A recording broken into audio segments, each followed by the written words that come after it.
And we are live. This is Dark Journalist.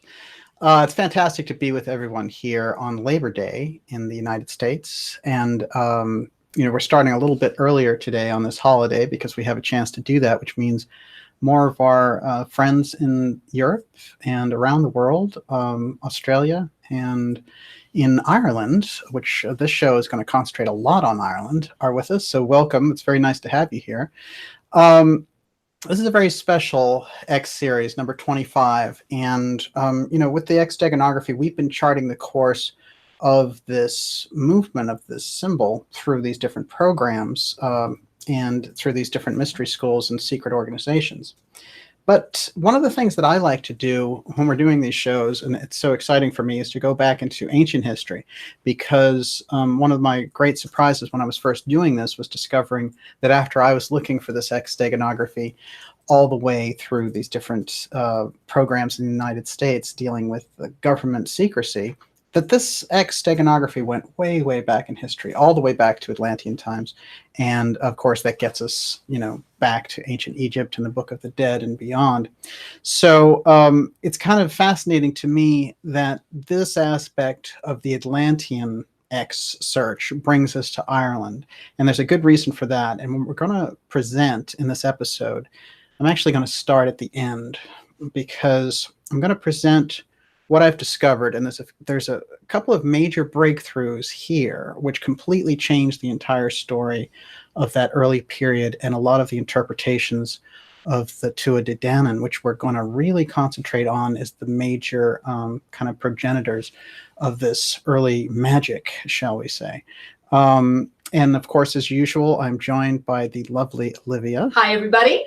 And Olivia is going to help take us into this kind of magical, mystical journey through the Isles and through this kind of almost druidic ancient Atlantean mix with one of these little kind of a quote you may recognize. Well, you're going to recognize it, sure, but first go for it. Okay. Anal nathrak uthbas bethad dochiel dienbe. And if that doesn't get you going, nothing will. That was quite good, actually. Are you with me? Oh, I think she passed out from doing it. Wow. Can you put something here? I'm going to do this in front of the camera for a second to see if we can change it. No. I'll tell you what's going on, which is the light from the daylight is penetrating the studio. Usually we do the shows at night, so when our lighting goes on, things get a little bit light. But as the clouds pull in and the sun goes down, the lighting's going to be just fine. So no, we're good. So let's start that again. Now we have. I'm going to have you do that again. You want me to do it again? I told you I was going to go to you for it. So now we're getting back and back and back. We're going in time, and this is an important thing for us to observe: this pendulum swing from 2018 back to these kind of more ancient periods. And it's a nice thing too, because we're going to really use the X as kind of a tie-over between both periods. And it works best like that. We get a better understanding when we understand that not only the technology is that old, but that the methods for hiding it become that old. So yeah, we're doing well. And so I'm going to go to you again, Olivia. Give us that good chant. Okay, that is, Cult Priestess recognized it right away. It is the charm of making from Excalibur. It is indeed. Anal nathrak utvas bethad dochiel dienbe. Well, it's interesting because that whole movie and encompassing that whole King Arthur period is one of the kind of magic relics that we understand from the past. But in Ireland, it's very interesting because Ireland, you have a number of groups and a number of stories of invasions over time. And very often the invaders possess different qualities that you might ascribe to magic. But nothing, and I mean nothing, in Ireland's history is like the Tuatha De Danann. This is a very unusual group. And as I studied them, I found correlations that when I was digging into it, I couldn't believe were out there on the record. And I think what we want to do is figure out, since I'm going to start at the end, is figure out how a group of advanced Atlanteans left Atlantis during its destruction, wended their way through these various islands, and ended up in Ireland. And we're going to use the work of Edgar Cayce and the work of anthroposophist founder Rudolf Steiner. who founded spiritual science and who gives us really, along with theosophy, that real chain of esoteric background into what Atlantis was and why the culture at large now has largely forgotten it. We have those echoes, those kind of mystery echoes as we go into this period. But one of the things that Steiner said in relation to Ireland in particular was that the most advanced initiates went there during the second of the major destructions. And what happened was Manu was the main initiate of the period. And of course, we titled this episode the Tuatha De Danann, which is the Fire Crystal Initiates of Atlantis. There's a reason to do that. It's a bold title, actually, but you'll see by the end of it, I can prove that this is who they are. There's so many different kind of ideas about, you know, how the Atlanteans split off. And we know there's the great story of their migration to Egypt and their migrations to Yucatan, and also to, you know, various islands like the Virgin Islands and so on. But one of the things that's crucially overlooked is the incredibly ancient tradition in Ireland. And Ireland has this great background that so much of it has been accepted as myth that I think that it gets lost, the actual history that they have. Now, what's fascinating also is that what I learned is that from those ancient stories, from those ancient myths, there were more and more scholars who went back and observed the oral traditions of groups that had maintained these stories over time. And what they found was that the stories dealing with the major battles of Ireland's past, including the battles, especially the battles with the Tuatha De Danann, are featured. They weren't kind of putting it out there as a fairy tale at all. They had a really good history, including dates. In fact, they isolate the period of the Tuatha De Danann to about a 200-year period around 2000 BC. That's real history versus the kind of fairy tale lore that comes out of it. But you see, when you go from a high technology and a high understanding to a kind of almost a caveman existence when Atlantis is destroyed, and the mystery schools preserve the knowledge and keep it away from the general populace because of all the disastrous events that happened in Atlantis, you can get pretty far off track, and these stories start to be converted into fantastical tales because they no longer make sense when you're just describing them, because nobody has a reference point. You know, it's like if we had a nuclear blast and I, after a couple of generations, was talking to you about an iPhone, you wouldn't know what it was. It would seem like strange magic. One of the weird things, what were we watching the other night with Sean Connery, Olivia? Oh, it was the Darby O'Gill and the Little People. Yes. And I couldn't help but think in some of those stories when they were looking down on them, it reminded me of me looking down in my computer screen and the laptop of these little screens, these little people that pop up. And, you know, there was a little video ad that was trying to sell me something, and it was this little tiny person over there. And I was like, you know, it is really interesting when you start to look at this a little bit differently through the eyes of the mystery schools and the people who came out of them, like the Steiners. And Edgar Cayce's version of Atlantis, which I really have to say that I think Cayce came closest somehow in his observations, and he's certainly the most daring. But all of the traditions from Cayce, from theosophy, from anthroposophy, they're remarkably consistent on this one point, which is that the Atlanteans possessed advanced technology, that their culture started in 200,000 BC, and that their culture ended in earnest around 10,000 BC, and that the stragglers and the egress of the peoples of Atlantis went to these different parts of the globe and started the advanced civilizations there. And it looks like Egypt got a very kind of potent blend of these Atlanteans. But when we get into the story of Ireland and the Tuatha De Danann, we're going to find out, according to Steiner, that Manu, who is the figure that he's looking at as the main initiate who went to Ireland from Atlantis as it was sinking, that Manu is the most advanced Atlantean after the tradition of Emilius that Cayce demonstrates. And we have to take a quick look at Cayce's story of Atlantis if we're going to get a handle on this Atlantis in Ireland theme that we've brought forward in this episode. And I'll tell you, it is mind-blowing stuff. So I am going to start at the end. But let's start with this. Cayce sees the Atlanteans as an incredibly advanced civilization and incredibly advanced people. In fact, they can do things spiritually and psychically that we can't even imagine doing in this current period. That is, they can project themselves through solid objects. They can manifest things. They take on so many properties of what I call this apotheum effect, which is what the X Steganography is all about, hiding, and what in the 20th and 21st century we call this UFO file, which is, kind of putting everything in there, getting beyond just the idea of some advanced civilization, interstellar civilization coming to visit us. I've identified apotheum as something that happens that disrupts the physics of a normal physical reality. And so the kind of universal laws that follow in its wake create a reality distortion. So things like missing time and all those things that we get when people are talking about, contact with these UFOs and the whole UFO file experience. If you get into the consciousness aspect, which is where John Mack and some of the major investigators were coming from, they were realizing that these people were experiencing completely reality-altering situations. As a matter of fact, some major researchers who go into things like ayahuasca, for example, Graham Hancock, when he goes into those states, he would see things that would typically be called the grays.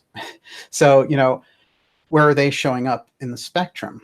So there's some kind of crossover here in this reality distortion with what people kind of have witnessed with the UFO aspect, and then what people have witnessed when they've gone into altered states.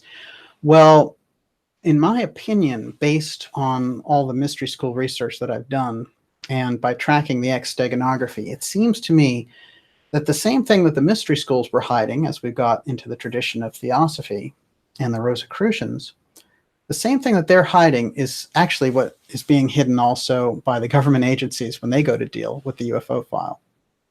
So it is quite remarkable, actually, when you get down and deep with it, because it seems to be an effect that they can't control, that they're worried will get out of control. Therefore, they won't be able to have the upper hand, and they won't be able to predict what the future will hold.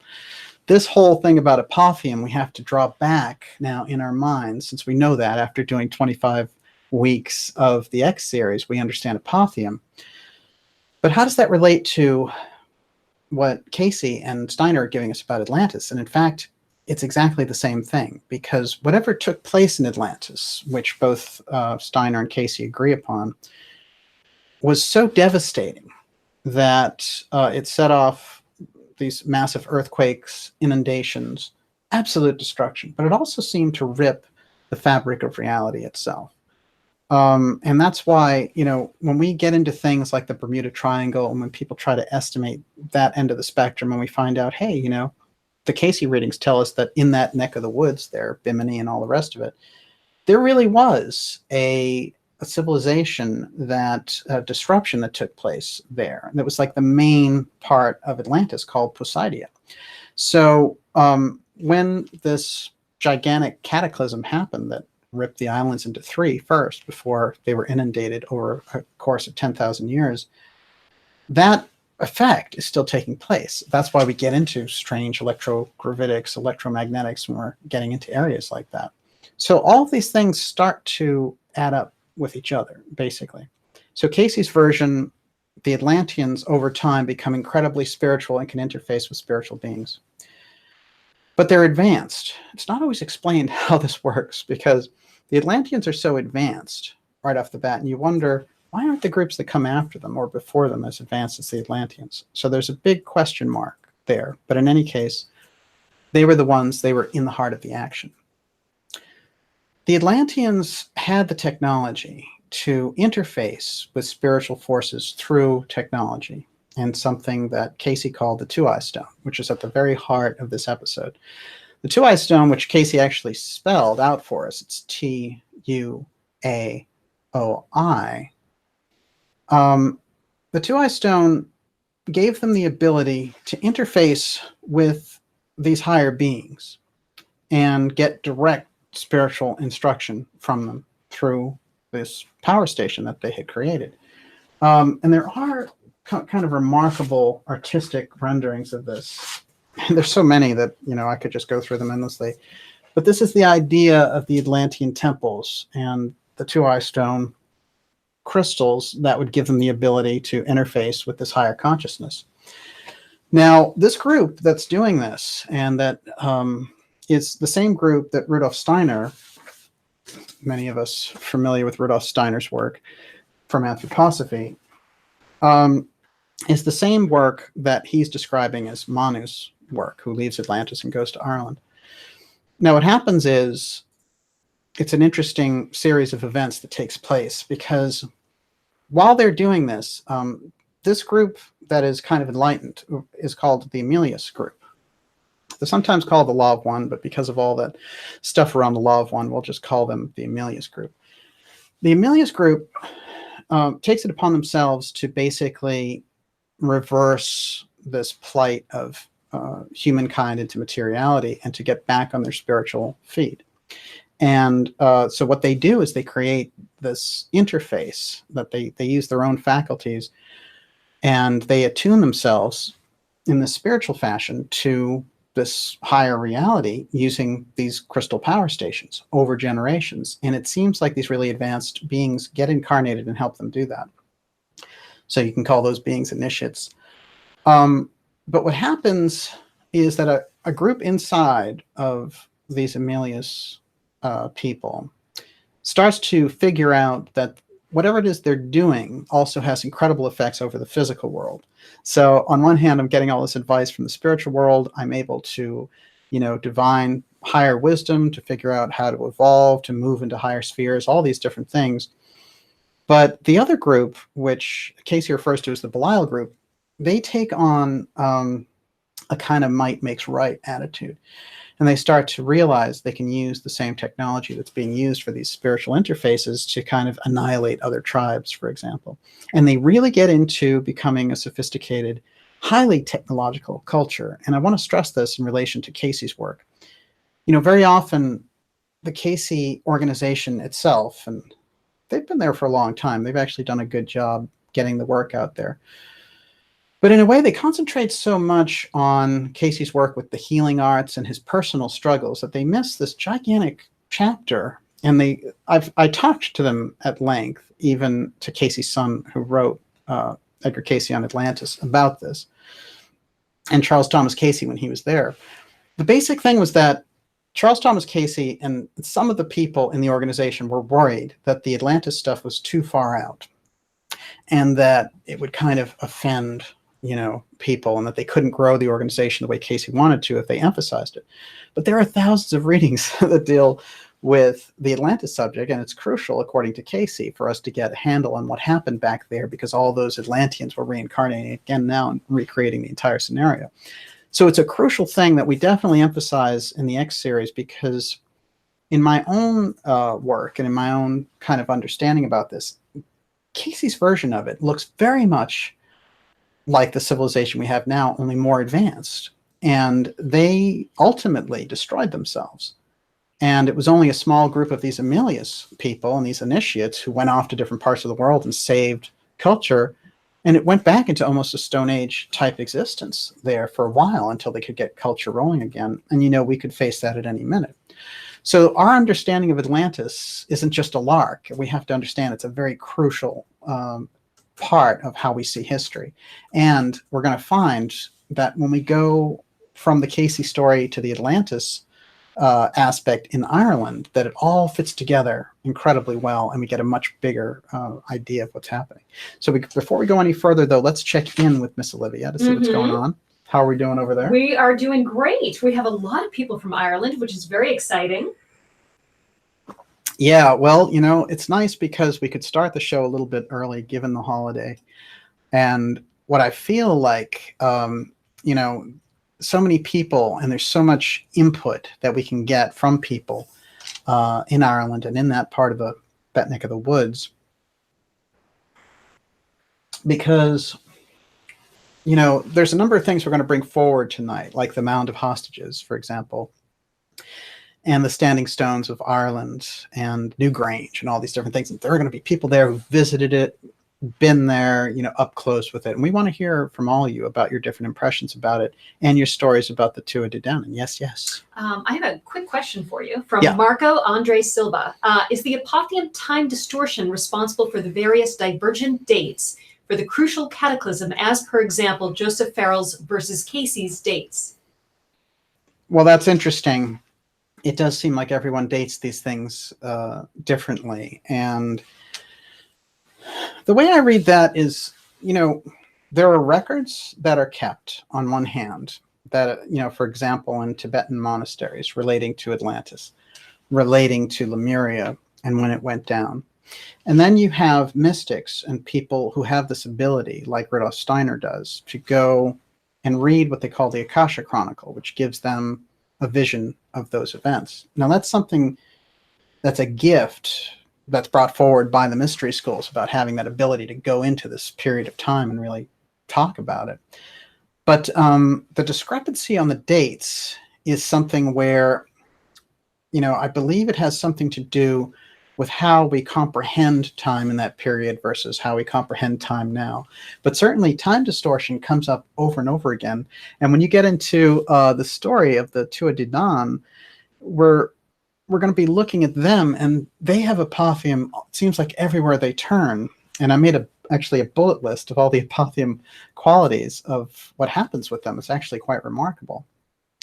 So, you know, I'm thinking this is really, when we look at it, we're looking at a group who is right in the heart of the things that we're studying. So that is a great question. I would say in relation to Farrell's work too, you know, I think that Farrell, rather than fixing a particular date, is asking the question. Whereas I think that people like Cayce are actually setting a date. And he will tell us that it's 10,500, for example, for when Atlantis went down finally and when the Great Pyramid was erected in Egypt. And interestingly enough, Graham Hancock would use archaeoastronomy to line up the stars for that period. And it turned out that the Sphinx was looking out at the constellation of Leo. So we have there kind of an archaeoastronomy, astronomical confirmation that the work that he was doing there, actually the dates that Cayce is suggesting make perfect sense. There was Cayce lying in 1925 on a couch giving this dissertation from this higher state in a reading, in a book with no computers, and, you know, just our kind of no hardcore radar, not a great idea of the geography. And there is Graham Hancock studying the stars using this advanced software and finding the Sphinx looking out at the constellation of Leo. It's quite a remarkable thing. Whenever you go deeper into it, trying to confirm the work of Steiner, trying to confirm the work of Cayce, it always gets more and more remarkable because they were so advanced. They had the ability to look into these things. So, but yes.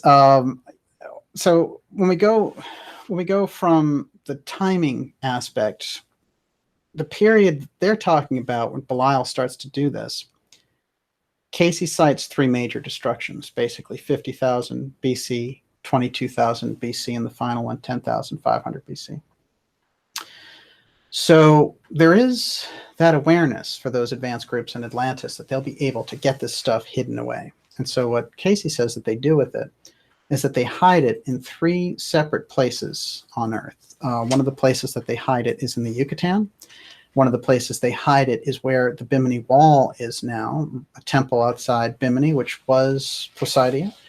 And we see now that's in shallow water, about 15, 20 feet of water, and we can see the Bimini Wall, and we have divers going over that. And Cayce said, well, you know, this temple in Poseidon, that is actually going to raise up at some point. It's going to come up in this period, probably about 1968 and 69. So we got divers going there in 68 and finding the Bimini Wall. Well, there's, you know, major confirmation, again, from Cayce lying on his couch, just kind of doing his readings.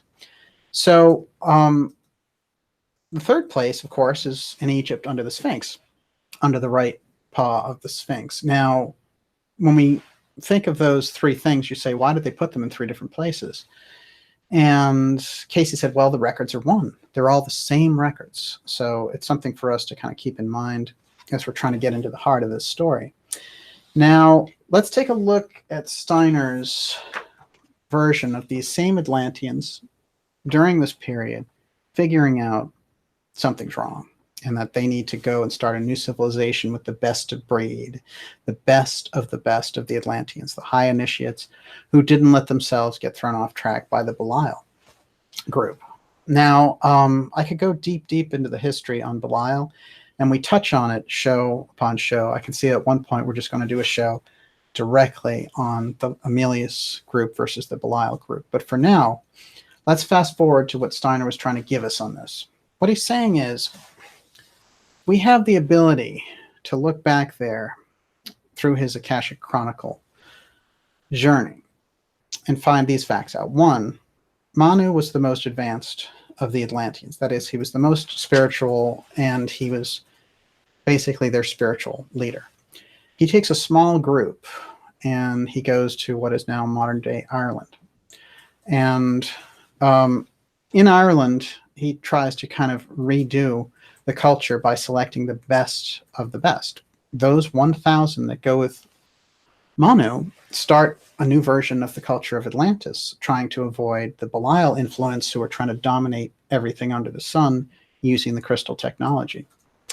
Now, the Tuaoi crystal, which Cayce called the terrible crystal, the Tuaoi stone, is how they do everything. So they use the beams off that crystal, and they're able to, you know, the same way we power our airplanes, the same way we power our power lines, all the rest of it. They've got a massive power station throughout the earth. But they have great difficulty maintaining it after a while. Once they're abusing it the way that they are, they have things that you could kind of relate to nuclear accidents. And the technology starts to get ahead of them. So groups like Manu's groups start to look at the situation and say, well, we better do something. You know, we better kind of plan for, I don't know what kind of psychic information that they were getting on this, but it seems like they come to the conclusion that they need to go hide the information and start a new civilization around the higher principles. And they take a small group to do this with. So he takes a number of years to select the best people out for this.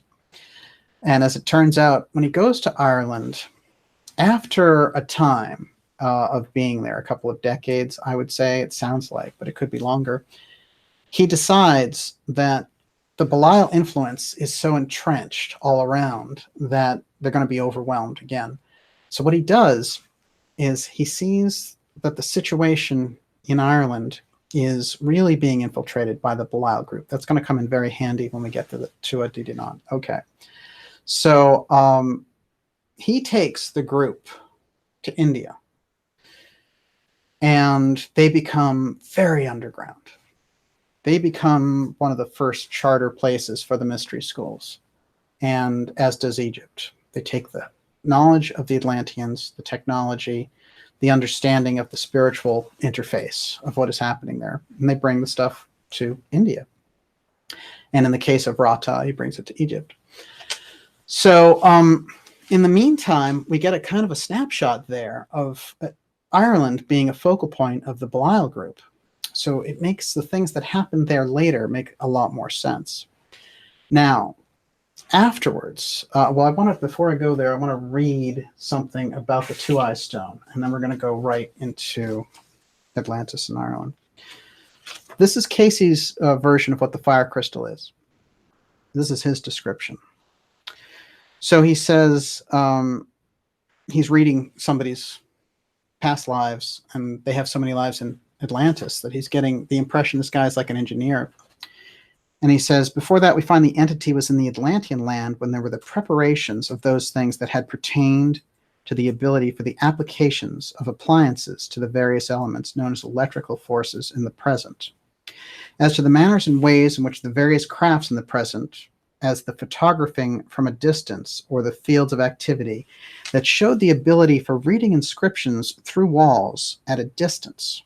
Now, obviously, that's X-ray photography. That's radar. I mean, this is very advanced stuff that he's describing. or for preparations of the elevations in the various activities, where there was the overcoming of what is termed today the forces of nature or gravity itself. Okay, so the Atlanteans overcome gravity. They have anti-gravity machines. And the preparations through the crystal, the mighty, and then all in caps, which means Cayce said it quite loudly, the terrible crystal. That made for the active principles in these were a portion of the activity of this entity in that experience. So as electrical engineer back there in Atlantis, this person was working on all these anti-gravity devices, flying machines, things that could see through walls, etc. And this is Cayce giving him the lowdown on what was happening. So the guy comes back to him and says, can you kind of tell me what the Tuaoi Stone was there that you're describing? Because Cayce hadn't brought this up in a reading before. And this is 1934 is the first mention of the stone, although the first mention of Atlantis is in the 20s. He says it was in the form of a six-sided figure in which the light appeared as the means of communications between infinity and the finite. Let's think about that. Or the means whereby there were the communication with those forces from the outside. Later, this came to mean that from which the energies radiated as of the center, which were the radial activities guiding the various forms of transitions of travel through those periods of activities of the Atlanteans. Now, what he's saying is there are these higher beings in these outer spheres, and that what the Atlanteans are doing initially is they're using the crystal to interface with them. And they're having these spiritually transformative experiences, being able to interface with them through the Tuaoi Stone, which is a massive power station crystal. Let's keep going. It was set as a crystal, though in quite a different form from that used there. Try to figure that one out. Do not confuse these two. This is the same reading. I haven't jumped around at all. I'm going to start it again. It was set as a crystal, though in quite a different form there from that used there. Do not confuse these two. Then for there were so many generations of difference. So I think what he's saying is the one you were working on was not the most advanced one. That's the way I read that. It was in those periods when there was the directing of airplanes or means of travel through these, and in that time would travel in the air, on the water, under the water, just the same. Yet the force from which these were directed was in the central power station, or Tuaoi Stone. And here he spells it out. Tuaoi, stone. The stone's very important, which was as the beam upon which it acted. Okay, so he's suggesting that these power crystal stations, Tuaoi Stone, was able to give them all the power they needed for the advanced technology. But he's also saying it's giving them the ability to interface with these beings in the outer spheres. So it's kind of spiritually fulfilling on one hand, and it's also physically providing them everything that they need. Somewhere along the line, the imbalance creeps in. That's what we started off with. Now, you'll notice right off the bat that when we get to Tuaoi,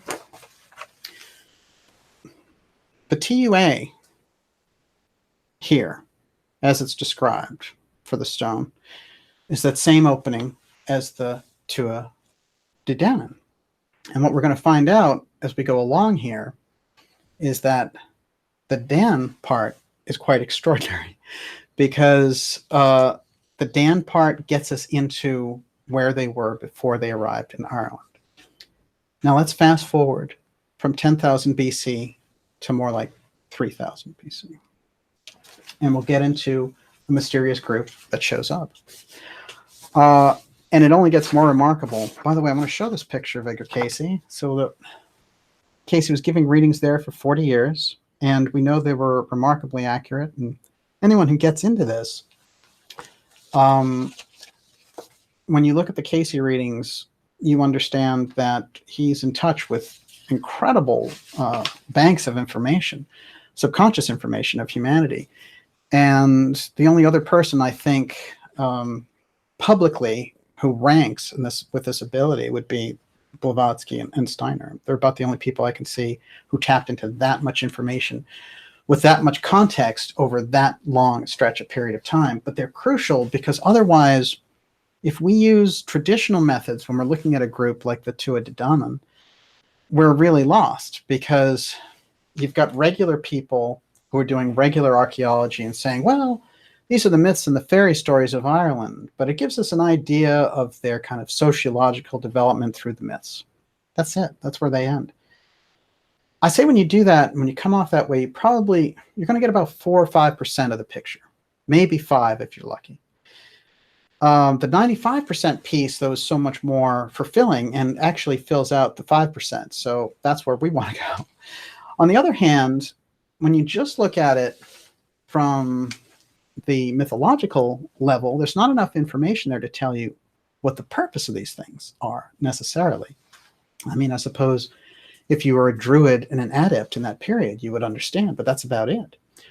So how do we, with our abilities, with our spiritual understanding, with our information from the mystery schools now that have given us information since 1840 in the public realm and provided that secrecy for thousands and thousands of years around these very important points, how do we get our hands on the whole thing to understand what happened back there and how it relates to this period?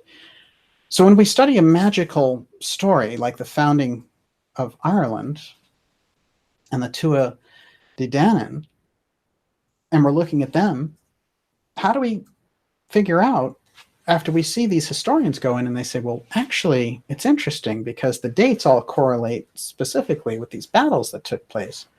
So I guess they were a real group, but they are just the first deities of the culture, so they're not a real group. So they kind of leave it in space. These guys don't know is the answer. And what we have on one hand is a fairy story, and on the other hand, solid history. So which is it? Problem is, they don't have the Cayce Steiner perspective about what happened just previous, which explains so much of the magic and the kind of degeneration of that magic by the time you get to this period around 3000 to 2000 BC, somewhere in there. Because again, dating this becomes quite an interesting issue. Okay, let's look at this group. You think that was enough of a setup for this group? Mm-hmm. Probably is. The first thing is, in the Book of Invasions, it gives us an ancient book of Irish history. It gives us the idea of what they thought of them. Let's start with this. This is a poem about their arrival. And it says, "It is God who suffered them, though he restrained them. They landed with horror and lofty deed. In their cloud of mighty combat of spectres, upon a mountain of Connacht, without distinction to discerning Ireland, without ships," that's going to be important later, "a ruthless course, the truth was not known beneath the sky of stars, whether they were of heaven or of earth." You see, back here they're confused. Are they gods or are they men? Well, this is very interesting. Let's remember that in the Cayce work and in the Steiner work, in dealing with Atlantis, they say, well, it was a period when men took on the mantle of gods. They had the power of gods. That's something, if we look at it as a historical fact, becomes very interesting, and we get to look at the history in a very different way. And, there are people right off the bat who are going to point to a group like the Tuatha De Danann and point to extraterrestrial visitors. And it's interesting because, we cover the off-world civilizations here deeply. We understand how much of that is hidden in the UFO file, etc. But you're going to miss a whole lot if you don't get the advanced Atlantean culture and their incredible technology as the lead aspect, coming in with that as the lead aspect, and then understanding this idea of off-world civilizations checking in once in a while. That's a very different thing than just saying, well, it's this group that comes here, they're off-world civilizations, they set everything up, and then that's the whole Ancient Aliens trip, right? And, you can run season after season running the same idea, but it doesn't really go anywhere because there's a much bigger story, and that is what the mystery schools gave us. The mystery schools gave us the story of Atlantis. They gave us, in Steiner's work, he gives us the outline of how it relates to this period. Cayce, I believe, did the best work. But it's all inclusive. Steiner's theosophies, Blavatsky, and Cayce. If you take that, that's the mystery schools coming out and saying, here, Here's a gift. So let's see if you're going to get anywhere with it. Okay. So let's go into the story aspects of the Tuatha De Danann. They're a remarkable group depicted in these legends as really glowing. Now, the people they encounter are kind of stocky, and they, these, in a way, if you look at these people, they look a lot more like traditional Irish people. The people that were there, the way they're described, they don't strike me, the red hair and blue eyes thing comes more when we're looking at the Tuatha De Danann. The people who are there don't take on those characteristics. They sound almost more Italian, or they sound more like they're from, that end of the spectrum. So you'd get something that's a little more of a mix. The Tuatha De Danann, wherever they're coming from, described this way: red hair, blonde hair, blue eyes, white, white, glowy white. And the impression when we look at these images around them is, it seems like in the descriptions they glow. So very different culture than the one that's there. So there's a few amusing bits to this, and I'll try to whip through them. But basically, when they land there, they encounter the Fir Bolg, and the Fir Bolg are the group that comes out who's sort of running the show, and they say, basically, what do you want here? And they say, well, it's no problem. We're going to take over, but don't worry about it. We're going to treat you well, and we're even going to give you half the island, so everything's going to be hunky-dory, and we have gifts for you. So this really kind of wild story plays out over time, where it seems like the Fir Bolg are just looking at them and saying, what are these guys smoking? Like, what do you mean you're going to take over? But they're starting to look at them, and they're like, oh, wait a minute. There's a lot of them. There's a lot of them. So basically, right off the bat, their leader comes in and says, yeah, what you're going to do is go back to your king and tell him we're here to stay, and give him our instructions, basically about how to split up the island, and everything's going to be hunky-dory. So the guy goes back to his king, and he says, well, this group is here. They look pretty powerful. They're kind of talking weird, because they're saying that they want half the island, and, they expect that we'll be good subjects and all this stuff. And it's like, but on the other hand, the way that we are now with our swords and stuff, I wouldn't want to take them on. And so the Tuatha De Danann kind of have given him this ability. So the king of the Fir Bolg, he turns to the person who went out to meet the Tuatha De Danann, and he says, well, this is a big problem, because we're not going to give them anything, because, if we give them an inch, they'll take a mile. So we know this phrase, of course, inches and miles, or something we discovered later, but you get the idea. He understood that if he gave them a little, they were going to take a lot. And this is kind of classic Irish wisdom here. So he comes back to the Tuatha De Danann, and he says, look, the king says no way, and you just pack up your bags and go back where you came from. By the way, how did you get here? I don't see any ships. So they say, well, that's unfortunate that your king thought that. It seems like they have worked this all out with contingency plans. And they say, why don't you do this? Go back to him and say to him that that's okay. We'll do some battles to prove to you that we can basically dominate the situation. And but first, let's take about 60 to 90 days, because our kind of assessment of your weapons is that you need to upgrade dramatically just to get in the ring with us. So you guys go ahead and do that for 3 or 4 months, and we'll come back and meet you on the battlefield. And when we meet you on the battlefield, by the way, what I want to do is I want you to send out your warriors 9 by 9, so 81 at a time. And we'll do the same, and they'll kind of meet evenly, and that'll be that. So this guy goes back to his king. The king is baffled by all this stuff. He's like, what do you mean they're going to give us 3 months to build better weapons? Like, who the hell are these people? Now, the Tuatha De Danann have this kind of system. It seems like some kind of fairness doctrine, where when they engage with an enemy, they do it by certain rules. So this is not a kind of willy-nilly band of marauders. They really know what they're doing. And so they come in and they beat them in a few battles, and pretty soon the Fir Bolg say, well, okay, we're happy to split the island with you. Just stop, raining down fire on us. And there's some very interesting accounts about their ability to cause rain of fire. So, weather modification, whatever it happens to be. And at a certain point, after 3 days of this, the Fir Bolg king is like, oh, I know what they're doing. They're using, this whole kind of magic thing. They basically put a spell on us. And what we're going to do is we're going to combat it with our own kind of magicians. And so they broke off the strange rain of fire. But still, the instant manipulation of the elements comes into the story before anything else. That with their appearance, which is apparently very tall, glowing, red hair or blonde hair, blue eyes, glowing skin, and that they had this strange kind of mist around them, which increased and decreased at different times. So great camouflage in any case, however else we want to describe it. Let's take a look at what the Book of Invasions says about them, just kind of an idea, get a little more of an idea of who they are. And of course, this is a very classic painting of them. I do find a lot in the painting. I think the artist really tuned in.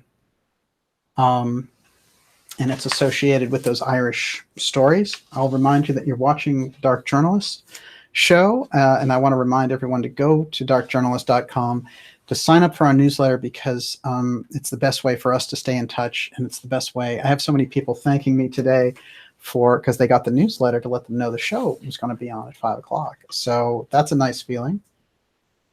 And let's take a quick look. Miss Olivia, how are you doing out there? Good. If you show that picture one more time, and you can point out how the human in the corner is so much smaller. Oh, that's an excellent point. It is. Sometimes it's easier to see when they reverse this picture, but let's take a closer look at it, like you said. This is an average kind of person hanging out on the coast. And we get, we can really see these kind of massive people and massive animals coming in. But they are described in this kind of larger-than-life fashion. So that's something I think for us to consider right off the bat. There's birds happily flying around them. And strangely enough, something that Olivia pointed out, which I think is interesting, is they, almost for the effect of like a war effect or decoration, they're wearing like unicorn horns here. And it's interesting because everyone assumes this idea about the unicorns with the real horn.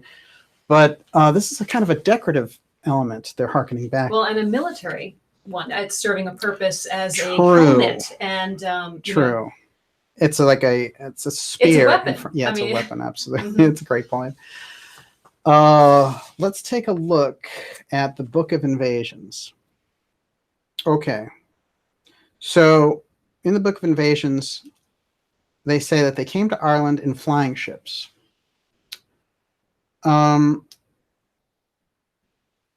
The airship period of Atlantis there presumably ended about 10,500 BC. However, there's so many indications from these Egyptian carvings and so on that they kept the information to do the airships. So when we take a look at the Atlantean technology, they had airships. This group showing up in flying ships, my mind doesn't jump to kind of the alien thing. Like I said, I think of the Atlantean flying ships and this group somehow still able to do it. We're going to find out, since their name is associated with the Tuaoi Stone, we're going to find out their relationship to the Atlantean aspect. And by watching how they operate with the local population, we're going to see how advanced they are and how they're keeping at least some of that old technology. And that's where the kind of punchline of this whole episode is going to be. But let's go a little bit further. In the Book of Ballymote, Fenton, who lived before the flood, gives us this account. Okay. After them, the Tuatha De arrived, which in the earlier books, they only call them Tuatha De. It's in the later books, they call them Tuatha De Danann, and we're going to figure out what is going on there. And this whole association of them with the goddess Danu is interesting, but the Dawn part is going to be very, very important, because a lot of people know that the book of Dan and the tribe of Dan in the Bible, which contains Samson, is going to be a big piece of this, because let me tell you, although people have touched on the idea of where this Dan group went, very often people go the wrong way. And, you know, they're moving over towards Greece, they're moving over towards these other areas. But it looks very much like the tribe of Dan is some echo remnant in this story of the Tuatha De Danann, and we're going to go with it. But anyway, what he says is, after them, the Tuatha arrive, concealed in their dark cloud. Over and over again, they come up with a dark cloud. They're concealed behind something. There's some kind of cloaking device that is operating around them kind of nonstop. You know, we're talking about, let's say, 2000, 3000 BC is the period that we're in. I ate my food with them, though it's such a remote period. Now, there's a manuscript, and this is called the Magical Stone of Tara. And the Hill of Tara is where the Mound of Hostages is. And that's the kind of blowout end of the story. You know, the battle where the Tuatha De Danann are driven underground. Yes, I'm giving away the end of the story, but we're going to get there. But in this manuscript, it's written that Khan, the 100 fighter, used to watch the stars at Tara every night on that hill there. And the quote inside the book is this: so that no hostile aerial beings should descend upon Ireland unknown to him. So he's anticipating and keeping his eye to the stars, they think. Or is he just looking for another group that's coming in this kind of cloaked airship like he has? So remember, we're getting halfway between mythology and halfway behind the real story of the Atlanteans coming out of anthroposophy, coming out of the Cayce work. It's this kind of neck and neck thing where we have the technology, they are advanced, but then we have the story, the kind of magical story of them floating around in these ships. What we need to do is take from the traditions of the mystery schools to inform the way we look at it. Then we'll get a better impression of what they are talking about. Okay. Now, there's another line in there that says they have glass aceliac, green magic, and can appear as a green shimmering skylight. Okay, so they're able to convert themselves as a group into this green shimmering light. They guard the well of forgetfulness so that people will not remember what they have seen.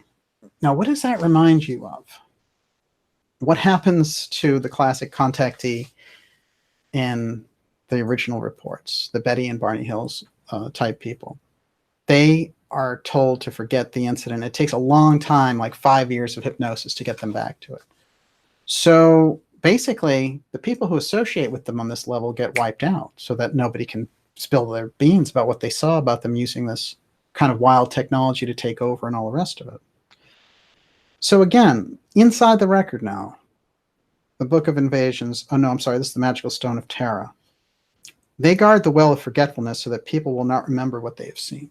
So I can make you, if I'm the Tuatha De Danann, I can make you forget how you encountered us. Now, if we go deeper in here, we're going to find that they have the following kind of apothegm-style qualities. Here they are.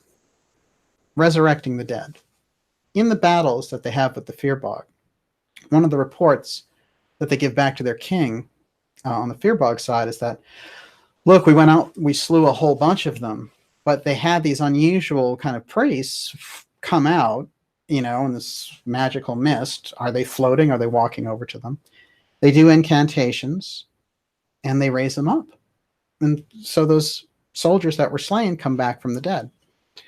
Okay, so they're employing a kind of resurrection technology. We've already seen they've employed a kind of cloaking technology. They can appear shimmery green, and now somebody says that they're flying around in ships. Obviously, their ability to distort reality is dramatic. So therefore, in our searches around them, and all the X's that I found that will become associated, which I'm going to show through Newgrange and all the rest of it, we start to get the impression that the very heart of the apothegm of this idea of this reality distortion effect that the mystery schools have hidden over time comes directly into this group and what this group did. And we get an impression of exactly why they hid it too. You know, Olivia, I'm going to come back to you for that chant in a little bit. We've got one more time. Well, it actually is in context, so don't worry about it. How are we doing out there? We're doing great. You know, today is Najat's birthday. If you want to send a shout out to her. Happy birthday, Najat. That's fantastic. Big fan of the show. And that makes you a Virgo. Yes, and yesterday, of course, was Cheryl Peterson's birthday. Oh, so right, happy belated birthday to you. These are the good birthdays to have right here. We love Virgos. We often seem surrounded by Virgos. Good people. Service oriented. Okay. The 4 gifts that the Tuatha De Danann bring to Ireland. Here they are. They're quite remarkable. Let's go through them one at a time. This Stone of Destiny back here with all the interesting symbolism on it, that gives Ireland the ability to know when the next king touches it, it makes a high-pitched sound that echoes throughout the land. So they know who to choose as their king by that stone. Not bad, huh? It's a pretty good selection tool. I'll use that.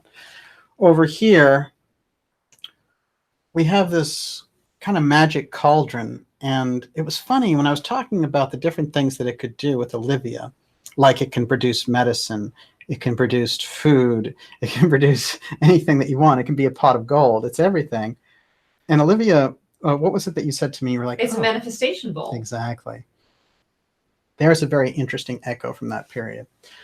The sword. This magic sword here. Well, whoever it is aimed at won't escape. And also, it has things like, you know, big sparks coming off.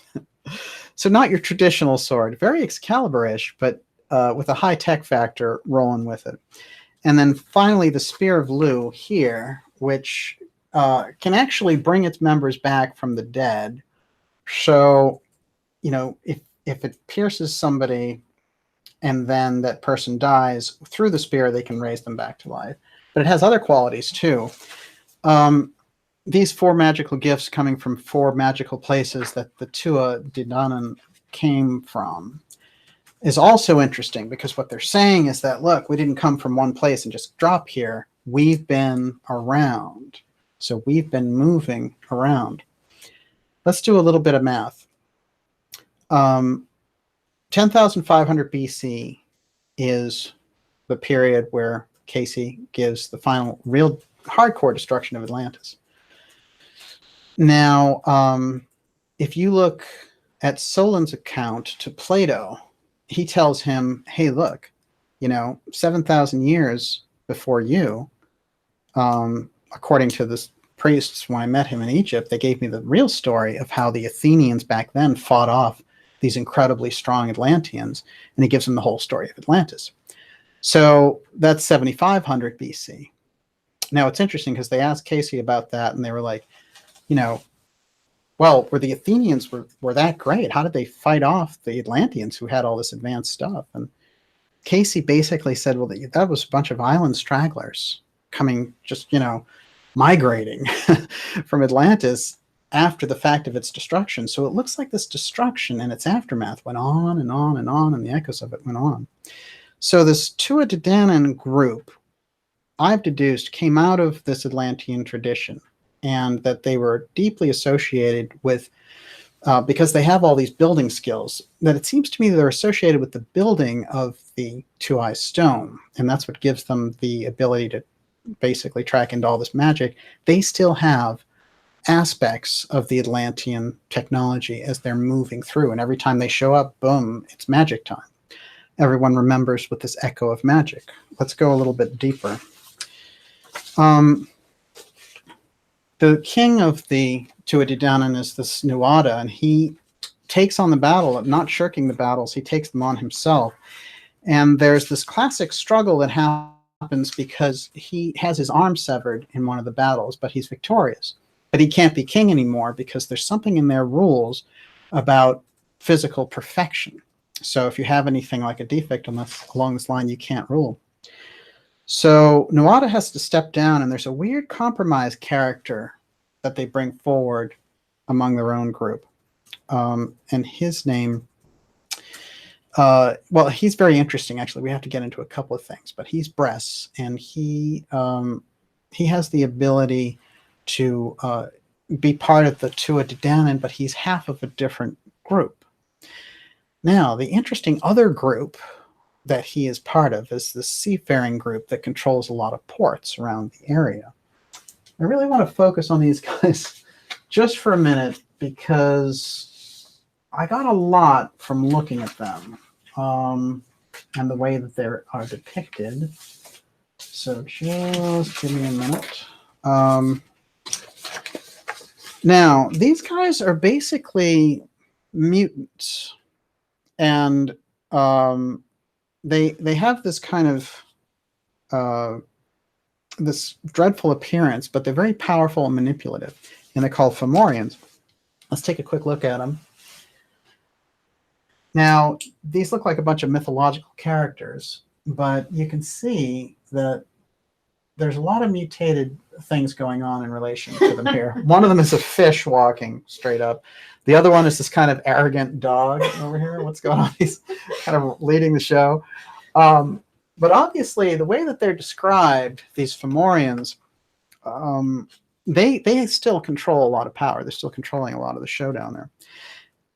And they are probably one of the most repulsive group. I mean, this looks kind of like, you know, they get associated with Halloween later, and you can see why. I mean, one of them is a cat walking upright, but with like, I mean, a lot of it looks to me like this group is the product of kind of post-Atlantean meltdown technology blowout.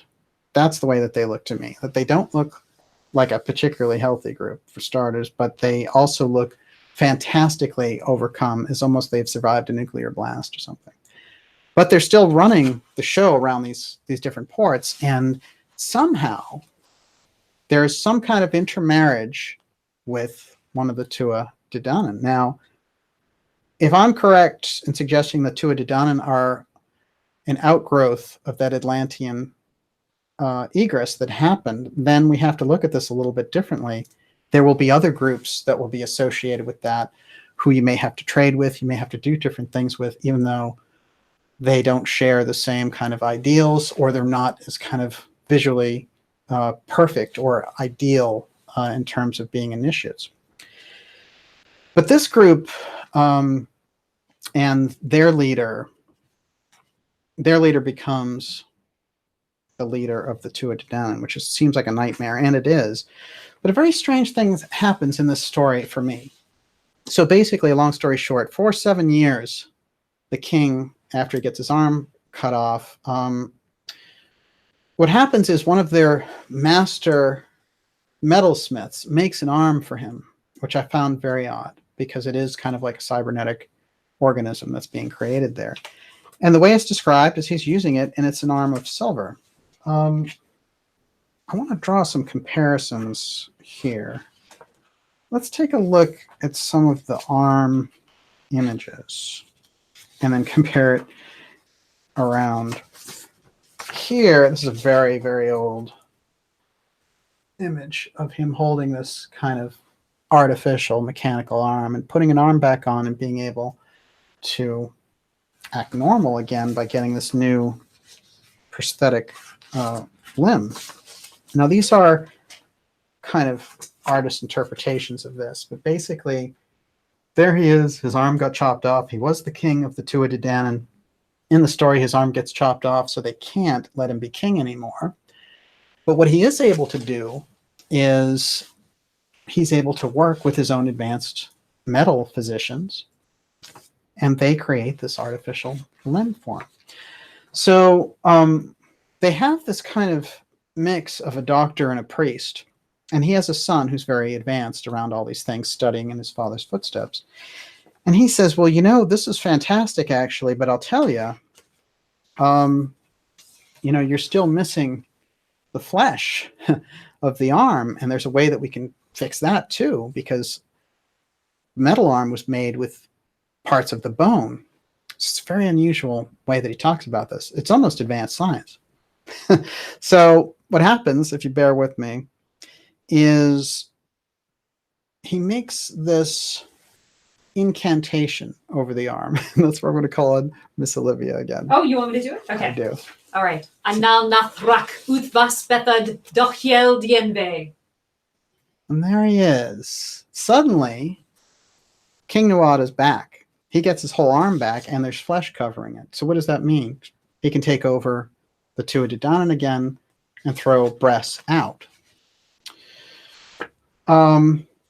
Bress, in the meantime, over 7 years, has done horrible things, including really repressed the rest of the civilization that's on Ireland.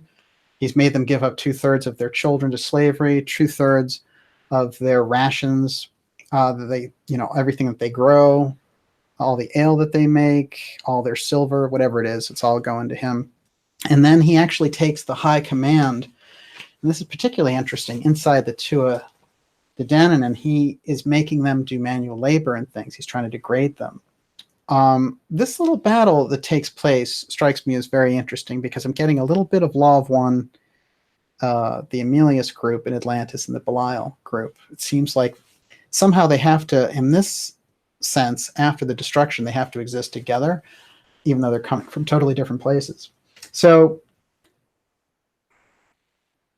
the upshot is, there he is walking around with this. Now, I flashed instantly to the Terminator because obviously that's where the cybernetic organism idea really reaches a peak in movie history. But if you think about it, it is exactly the same idea. And they're writing this story now. This is the echo of the story from 2000 in BC. So what is it that we're really kind of looking at in this period? They're discussing flying ships. They're discussing cloaking mechanisms, mists that make them disappear. They're discussing this weird resurrection technology. It seems like resurrection technology. You wonder when these guys went on the battlefield, did they die in the first place? Were they wearing kind of the equivalent of sword-proof vests? So did they appear to be using this magic because they had this kind of advanced technology with them? I think there's no question when we get to this point of this physician priest creating the metal arm and then his son being a real whiz kid coming along and using the bone and the magic incantation to create a metal arm that turns into flesh. It's a pretty advanced concept, even for a myth. It's a pretty advanced medical concept, frankly. So I think we're different. We're dealing with a different level. Again, whenever we get around the Tuatha De Danann, you're dealing with a different level, just like when they showed up and they said, let's have you sharpen up your weapons before you fight us. They're operating this very, very high level. Okay, there's a few more depictions of them in history. And what happens is when they have to get involved in these battles and they see what Bress has done in the warlike conditions, they get very upset about it. And they even depict this in some of the stories, that it seems like they don't want to come in and have war for the sake of war, that they're this very advanced group who is looking for, they do want to be worshipped, they do want to be acknowledged as the royals when they come in, and they're like, don't worry though, we're going to be very benevolent to you. Look at all the things we're going to give you. But at the same time, we're looking at an unusual situation that's brewing here. So they get back in charge.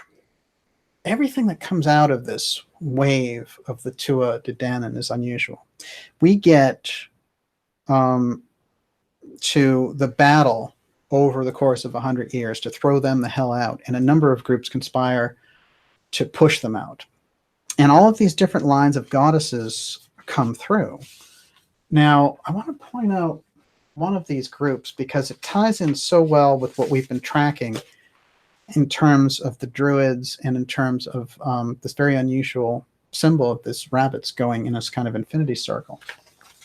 And whenever I'm looking at that circle now, when I show you this, you're going to say, where is Gigi Young when we need her? Because Gigi gave us a very good impression of what those rabbits were all about, going in a circle.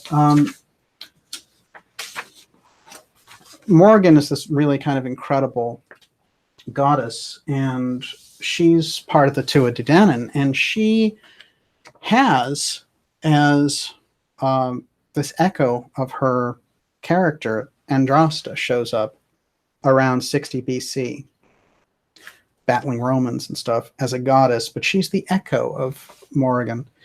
And she holds the shield here of the three hares, and she is actually a goddess of the hare. Now, interestingly enough, Morrigan herself, who is of the Tuatha De Danann, one of the main goddesses, and they call them tri-goddesses because they show up 3 in 1. And this is another interesting thing. But Olivia, I don't think I got a chance to show you this. You might want to look at this. This is 3 ravens. This is her symbol. 3 ravens in a circle with the triskelion. That's incredible. In the middle.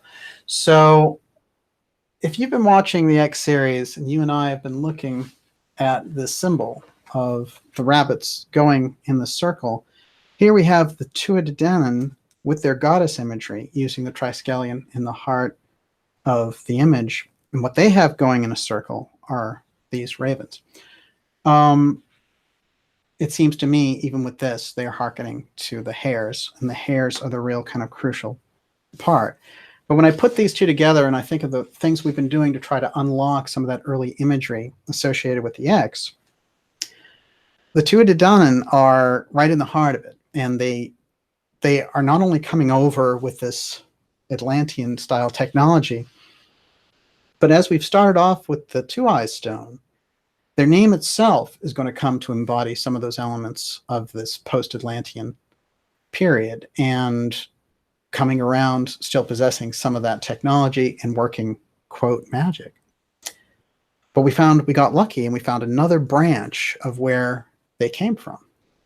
So let's go there. But before we do, let me show you. I've shown this symbol before of how the X's in the Mayan period were really shut up by the mystery schools, because what they need to do after the Atlantis meltdown, it's kind of like a nuclear reactor. You have to hide all of the plans, you have to hide the technology, and you have to get people to forget about it, because it almost took the entire planet out, or the entire race of humanity. So in the Mayan culture, they have a number of these grounds. We did an episode on the crystal skull. This X symbol showed up over and over again. These symbols are for putting away the X, putting away that X tech, putting away Atlantean, and hiding it just among the highest priest group. Now, when we get into the way this worked with the Tuatha De Danann, we'll get into their demise here on the Ireland side, and then we're going to show you where they came from.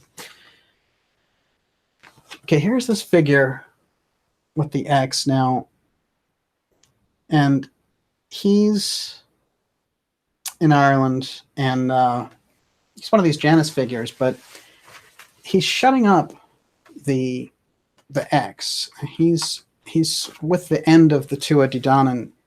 They're getting put away.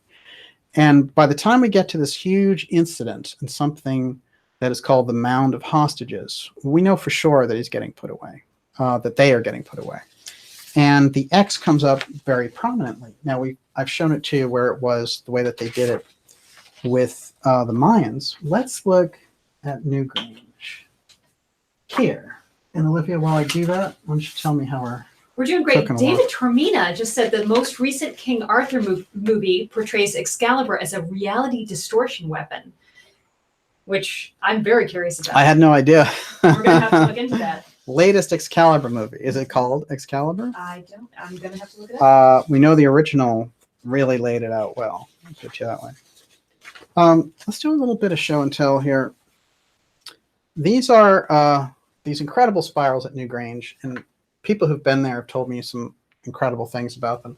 But these X patterns throughout that structure give us the impression of these mystery schools and their mark. And we have to keep that in mind as we go through looking at the Tuatha De Danann also. Newgrange is an exceptional archaeological site in that, for a number of reasons, its placement in terms of the solstice, but just the things that go on there, the spiritual ceremonies that echo through that environment, and how many people have discussed how that works.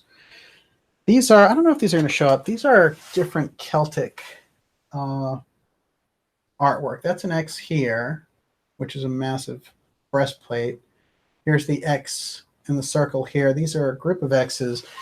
And what they're doing, actually, there's some very active research, which is quite odd, that dovetails with some of the things that I've been talking about with X Apothium and X Steganography, where some people are trying to go through they're figuring out that Stonehenge itself in England is a massive X structure.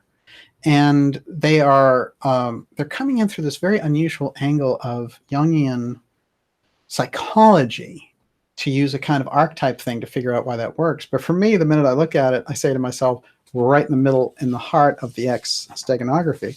But we're not featuring Stonehenge in this episode because we're deep in the heart of Ireland now. And now we've got this group of Atlanteans in Ireland running the show and showing them how it's done. But they will also leave behind some very interesting laws and echoes and culture. So in a sense, I guess we could look at them and say that their legacy is mixed, but deep, deep magic. Absolutely magical. Okay. This is the, that's the mound of hostages. This is where it's all going to end for the Tuatha De Danann. It's quite a remarkable place in these images. We'll take a closer look. It's Tara Hill. For those of you who've been there, I'm sure you have some great stories. I can only imagine. But we know how many of these sites are laid out along these ley lines. If you go through some of the work in a book called The Old Straight Track, it gives us an incredible outline. And I think actually the book is The New View Over Atlantis. I can't think of the author's name just now. This is an ancient Celtic map clearly showing here's where that mound, here's where that mound complex is, and here's a strange looking X indicator. It's hard to say exactly what they're trying to tell us with that, but we're getting the impression again that we're right in the heart of it. And by the time we get back to that Newgrange image, we've got the spirals and the X's together here. Quite remarkable, I'd say. So Josh Randall, who's back after a long absence. Hi, Josh. Welcome Randall. back, Josh. Is asking, what is the estimated age of Tara Hill? Well, see, that's an interesting thing because they go round and around, but since they place it in this kind of Neolithic period, it matches very well. What they have it connected with a particular king. They're like, we guess it's named the Mount of Hostages because of this king who liked to take hostages, but then it's in sacred burial ground, so that didn't make any sense. There are also odd things about the structure itself. When they first went in, they kept it all pretty under wraps. And in fact, although they went in 1955 originally to excavate, as it turned out, they didn't actually bring out the report on that structure until 2009. Other things were that when they were kind of doing redevelopment on it, the groups that were coming to do solstice things, solstice celebrations, objected because these guys were working right on the solstice. So there are other odd things. If you look at that 50-year period of construction, or digging it out and reconstructing it, there's a lot of very unusual stories. One of the most interesting things that they found in there was a young figure. I think they placed him to be about a 14-year-old warrior, but he was buried standing. And then these other figures were buried in this kind of incredibly lofty fashion, but that is known as the Seat of Kings. So it is the absolute pinnacle point. This is where the final battle took place to get the Tuatha De Danann out. Here's how it worked. So there they are over the course of, seems like a couple hundred years. My guess is it was actually a lot longer, but in the official histories back there in the tales, the archaeologists have estimated it, the whole thing took about 200 years. And they track it in there around 2000 BC because they can estimate it with other battles that are mentioned in Ireland. And like I said, oddly enough, when they mention this, it's hard to look at the Tuatha De Danann as some mythical race because they can add up real things that happened on the ground at the same time. And when the Tuatha De Danann get mentioned over here, it's the same thing. So it's actually quite remarkable. Okay, so when they have this battle, they decide, since they fight the group that's coming in to a standstill, but this group is the result of 200 years of these groups pulling together, trying to boot the bizarro Tuatha De Danann out of there. And what they decide to do is they say, okay, we fought to a standstill, but you're on the losing end, basically. So we'll split Ireland with you again, like we did way back when. However, this time you get the underground and we get what's on the ground. And they made them agree to that.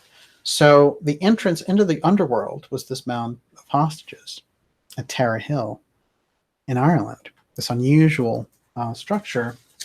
And I think I have more pictures of it here, but I think the basic idea when we're looking at it is this unusual group came in this crucial period in Ireland, set up shop, gave the country all of these traditional arts that they didn't have, all this amazing culture, language, poetry, art, weapons. But they rule the roost, basically. And they're in charge, and everybody wants to take them out. There's no doubt about it. But they're using some pretty heavy-duty magic when you get right down to it. So when we look at it, we have to kind of get a handle on who they are. So let's try to do that.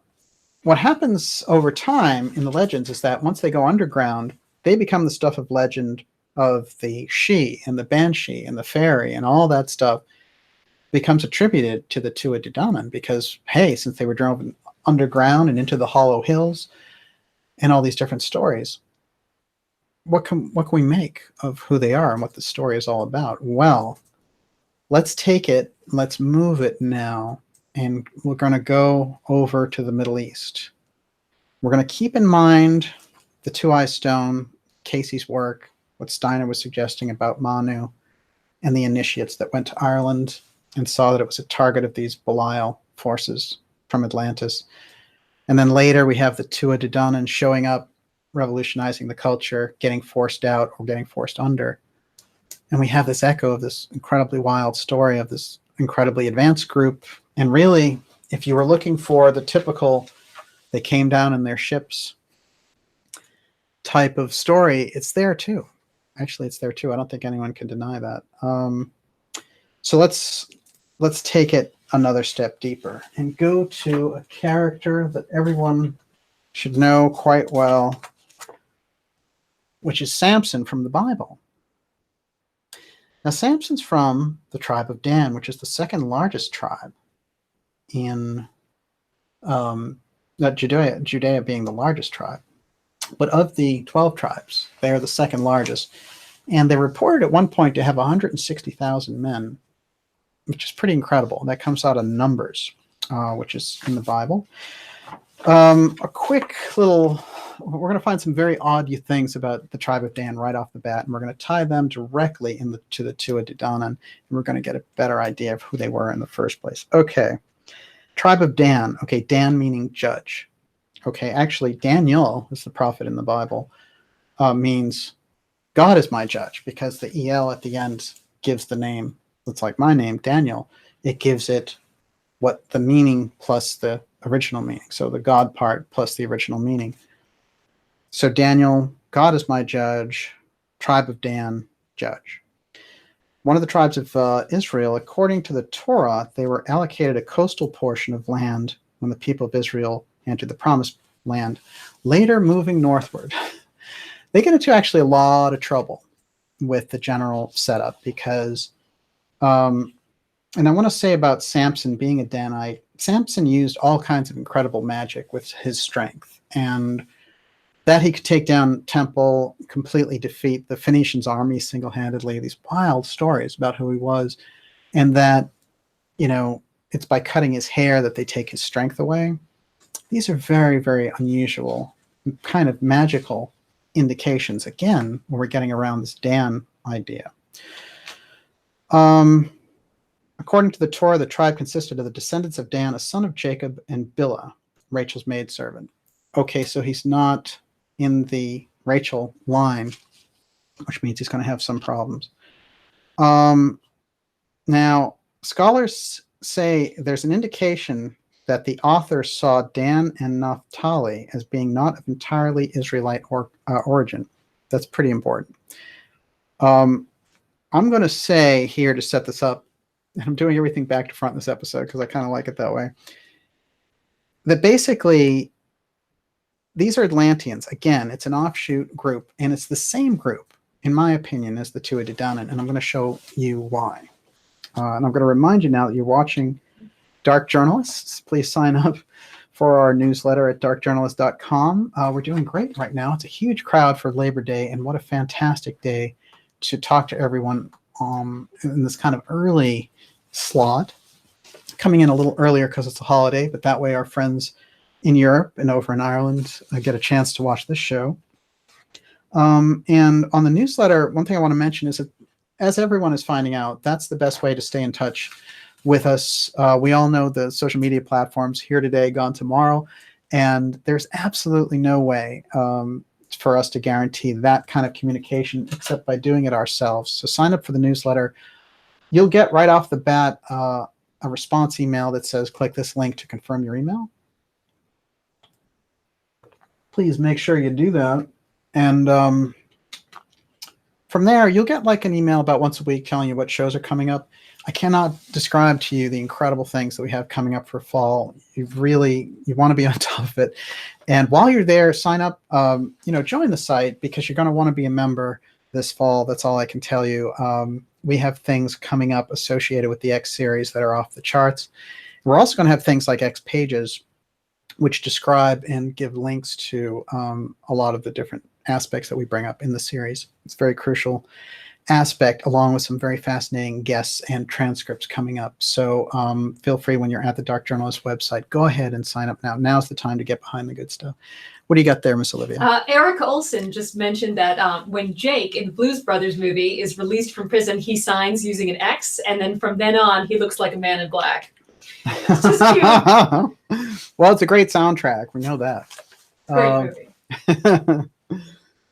We always have in our audience really the great aficionados on the movie side because nobody's mentioned a bad movie yet. So we're waiting for it. So did you have a question over there? No, just wanted to mention that. Okay. How are your questions doing? They're great. Okay. They're all over the place. I'd say we're going to, in about 20 minutes, we're going to start taking questions on that. And let's do this. Let's get a little more into the tribe of Dan and how they relate to the Tuatha De Danann and how this relates to the Tuaoi Stone. That's going to give us the whole picture, and then we're going to understand who these people were in the first place. Okay. Next up.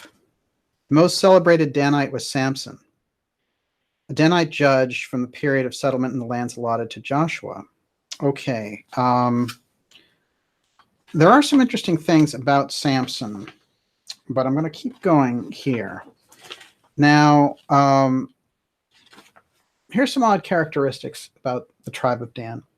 Their primary trade characteristic was seafaring, unusual for Israelite tribes. You don't see it. It just doesn't happen. Seafarers, the Israelites, wasn't what they did, and especially at that portion, they're going through the desert, they're setting up all these different things, setting up Israel. The seafaring group is in the middle of this. What is seafaring kind of gives us this indication, this is more of that They're out there. They're more of like the echo of the Atlantean type groups. Okay. Scales of justice represent the tribe of Dan. That's the judge thing again. That comes up a lot. And I actually have the picture of the scales and the Hebrew lettering for the tribe of Dan. There it is.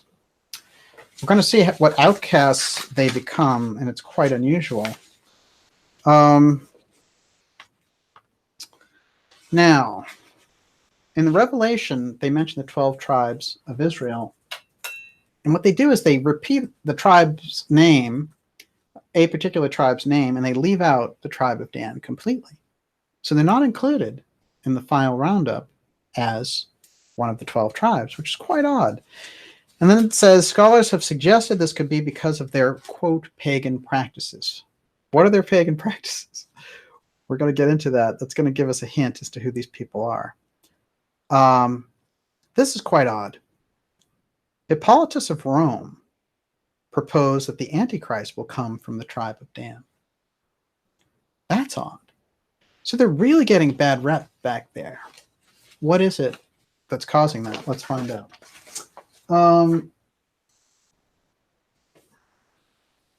Well, it turns out that Dan, when they were doing all this allocating of land and all the rest of it, that their leaders said, oh, we don't want that piece of land, actually. We want this other kind of place with all the groves and everything else. And the Jacob tribes people said, well, you know, there's people there, like, you know, there's warriors there and stuff. You don't want to mess with that. We have all this land over here. And they said, don't worry about it. So they take off and go northward, and they blow out these different tribes. And then the Jacob tribes come and visit them there. And they say, they notice they're all set up. Everything's hunky-dory. Like whoever it was, they overcame them within a couple of months, and boom, they're in business. Now, they are a large tribe, yeah, but that seemed like pretty easy, you know. That's why the other Israelites hadn't done it in the first place. So then we get into what it was that was going on, that was happening with them, that they fell into disfavor. And parts of it have to do with idolatry. But also, there's a quote in there in the Bible about them using forbidden arts. Then we think of the Tuatha De Danann, and we think of all the things that they were doing against their enemies when they hit in Ireland. And we think of this tribe of Dan, who's seafaring, doesn't get included in the final wrap-up of who the tribes are. I think what we're looking at is it comes upon the people who wrote the Torah that they figure out that the tribe of Dan were actually Atlanteans, although they got mixed up with the Jacob line. And that they were this offshoot Atlanteans, just like all these Atlanteans had flowed into Egypt and intermingled there after Atlantis had gone down. Interestingly enough, one of the things that they get suspected of in the Bible is conspiring with the Egyptians against the Jews, even though they're supposed to be part of the Jews. So they're kind of looked at almost as spies. So we know the Atlanteans were tight with the Egyptians. Are we getting with the tribe of Dan? Are they tight in there too? Okay, they're using forbidden arts. And then there's a line in there, which I'm going to read. But basically what it says is that, you know, no charm is going to save you this time. No magic, no spell is going to save you this time. So they get into idolatry, and it seems like there's goddess worship there. I'm not sure, right? You know, this is kind of a jealous God thing, right? Anyway, why would you throw out goddess religions? Doesn't make any sense, except for that whole pagan thing needs to be wiped out in order to secure this new religion coming on in of the one God Jehovah. So we have a lot of tussles going on there, but it keeps coming back to me. Why is Dan getting thrown out? Why are they getting this kind of bad reputation? Why are they living on a boat, as it says in the Song of Deborah, which is one of these kind of classic accounts? It says they cannot, you know, while the Israelites are being attacked and these tribes are being attacked, they will not come off their boat and help us. So they're hanging out there on the coast, living on boats. Very, very strange. And then we have Samson coming out of this tribe, and Samson is displaying all this bizarre strength that's superhuman, no question about it. Now, there's another odd thing and a weird parallel with the Tuatha De Danann and this tribe. Well, actually, this is just a biblical overlay, but it's quite odd because there's a famous scene in the Tuatha De Danann, these sagas, where they have to take on this giant, and they basically take him out with a slingshot the way David takes out Goliath. So there's echoes of these stories telling me that these groups, there's an intermingling of these stories with these groups. The Tuatha De Danann being the tribe of Dan makes the most sense to me, and now we're going to start to look at what is going on there. Why are they moving in these circles? Because the reason they're using forbidden arts and the way that it's taken down, remember, the higher initiates, and let me tell you, there are initiates among the Israelites planning that whole thing. They realized that anything to do with that old Atlantean technology and with the ability that they were using in the whole Belial worship. By the way, they accuse the Danites of worshiping Baal, which is basically Belial.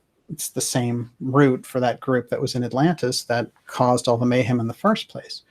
So we're really looking at a group that's giving them a heck of a lot of grief. And they ultimately don't get included in the final roundup for the 12 tribes. They, in fact, get excised, if you look at it. And then also, among the different accounts, they move northward, and then they're kind of out of the picture. They're not mentioned anymore. Seems very obvious that this is the same group, in that from this kind of seafaring aspect that they had, they get moved out, and that they, again, we have echoes of the group moving, the Tuatha De Danann group moving to Greece, and there's this whole account of them being in Greece. And then finally, we have this huge showdown of them in Ireland running the show. Seems like this group, this magical group, coming out of this Atlantean milieu, eventually, actually being associated directly in previous times with the construction of the crystal, embedded in their very name. And we get the name from Cayce, the Tuaoi Stone, which is the first half of their name.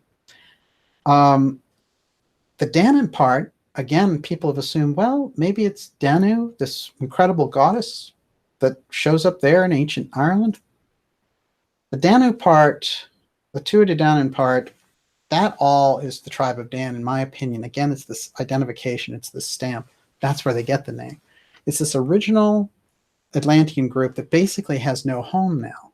That's why when they show up, they say, we went to these 4 magical places and we have these 4 magical things. Well, they're already talking about being in 4 different parts of the world. So we're looking at a very unusual situation with that history. And then we're looking at this whole movement of this tribe of Dan. And how do they come in? How do they crisscross with each other? Well, there they are getting excised out of the Bible because they're doing what? I mean, they're actually left in the Bible, but they're getting excised out of the final tribes. But what is it that they're doing? They're using forbidden arts. They're worshiping goddess idols.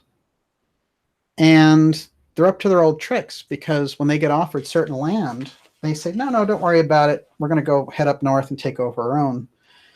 And the tribes are telling them, you can't do that. There's people there. And then, like I said, they show up and boom, 2 months later, the battle's over and they've won. Same way they took over Ireland. Somehow this group, this offshoot of the Atlantean group, they kept enough of whatever it was that made the Atlanteans magic. They didn't go into any mystery school. The stuff's not underground. They're using it, and they're using it for their best advantage. But they are this kind of magical influence in this period. Okay, let's get a little more. I'm thinking that, when we look at a group like the Tuatha De Danann, how are we to get a handle on the context? This is what you have to go back to over and over again. The reason the X Steganography helps us, and remember, its best explanation is a text within a text, or you could say a symbol within a symbol. The steganography helps us because it indicates where things are being hidden. And that is always where you want to go if you want to get to the very heart of this matter. And with that, I'm going to turn it over to Miss Olivia, but I'm going to say this, and I have a few more things to show as we go here through the questions. But let's remember this, the Tuaoi Stone that the Atlanteans developed that brought Atlantis down. Not always intentionally, too. That's another thing for us to keep in mind. It wasn't like they set it up to do that. It's kind of like a gigantic nuclear accident when you think about it. So I'm going to read one last quick thing about the Tuaoi Stone, and then we're going to take questions if you're up for it, Olivia. Mm-hmm. I have never seen Olivia this quiet. I am copying and pasting as fast as I can. Remember the book? There's a book out there somewhere. It's I'm dancing as fast as I can.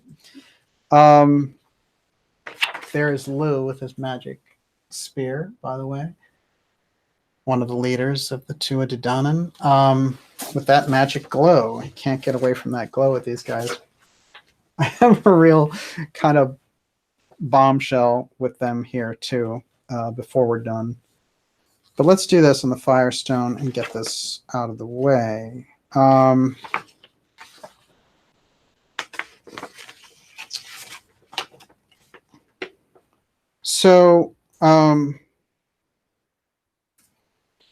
Someone else comes to Cayce and asks about this Atlantean period, and he tells him about the stone again, and that was associated with it. So the person wants to know more, and they go deeper.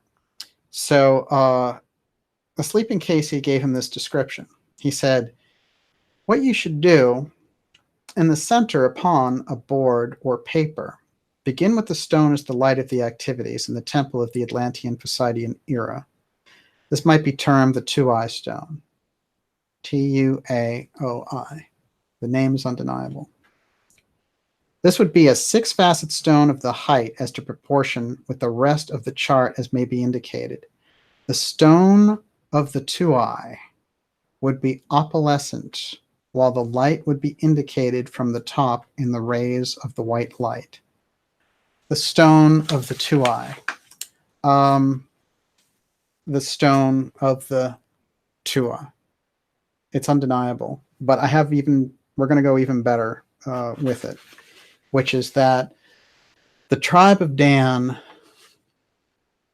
when they go deep to figuring out the terminology, what they get referred to by in that period of time back there when the Bible was being written down and the Torah books were being developed, they're called the Danoi, just like the Oi of the Tuaoi. So this kind of overlapping name business going on with the Tuaoi Stone, the Tuatha De Danann, and the tribe of Dan is giving us that unifying factor. Now, granted, by the time they became the Tuatha De Danann and they were part of this tribe of Dan, conditions had deteriorated a lot from where they had been when the Tuaoi Stone was above ground and operating properly, when they could kind of basically run the world with that kind of technology, the way that Cayce describes it.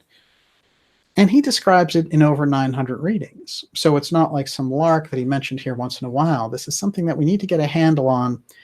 When people run us around in circles trying to give us an idea that like ancient aliens did this, and they're showing us everything in terms of it being some ancient alien thing, it's really robbing this incredible, powerful moment that we had there in Atlantis and the offshoots of it. And if we don't get a handle on that, it kind of doesn't matter what we would think about off-world civilizations who visited then just like they visited now.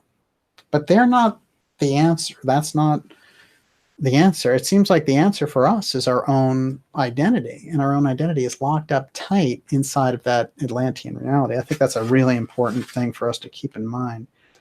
Now, the reason I put Firestone initiates into the title is because the Firestone is what Cayce referred to the crystal as. So it's undeniable that the way that he was describing it was this Firestone, but then later he would show these miniature Firestones that had been discovered among the Mayan ruins in the 1930s. And it's almost like they kept a little portable version, and that's a Firestone. And that the crystal represents this gigantic megastation, and the Firestone is almost like keeping your iPhone around, and that's receiving the impulses, and you can use the energy from that thing. That's the kind of the difference there. But Firestone is the name that he uses over and over again with it. The firestones are the stone of the Tuaoi.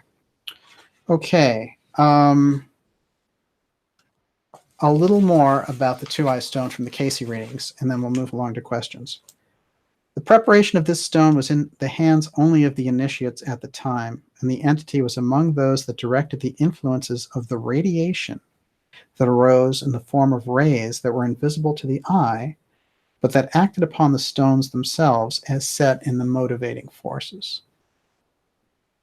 Whether the aircraft that were lifted by the gases in the period, or whether guiding the more pleasure vehicles that might pass along close to the Earth, or what would be termed the crafts of on, under, and over the water.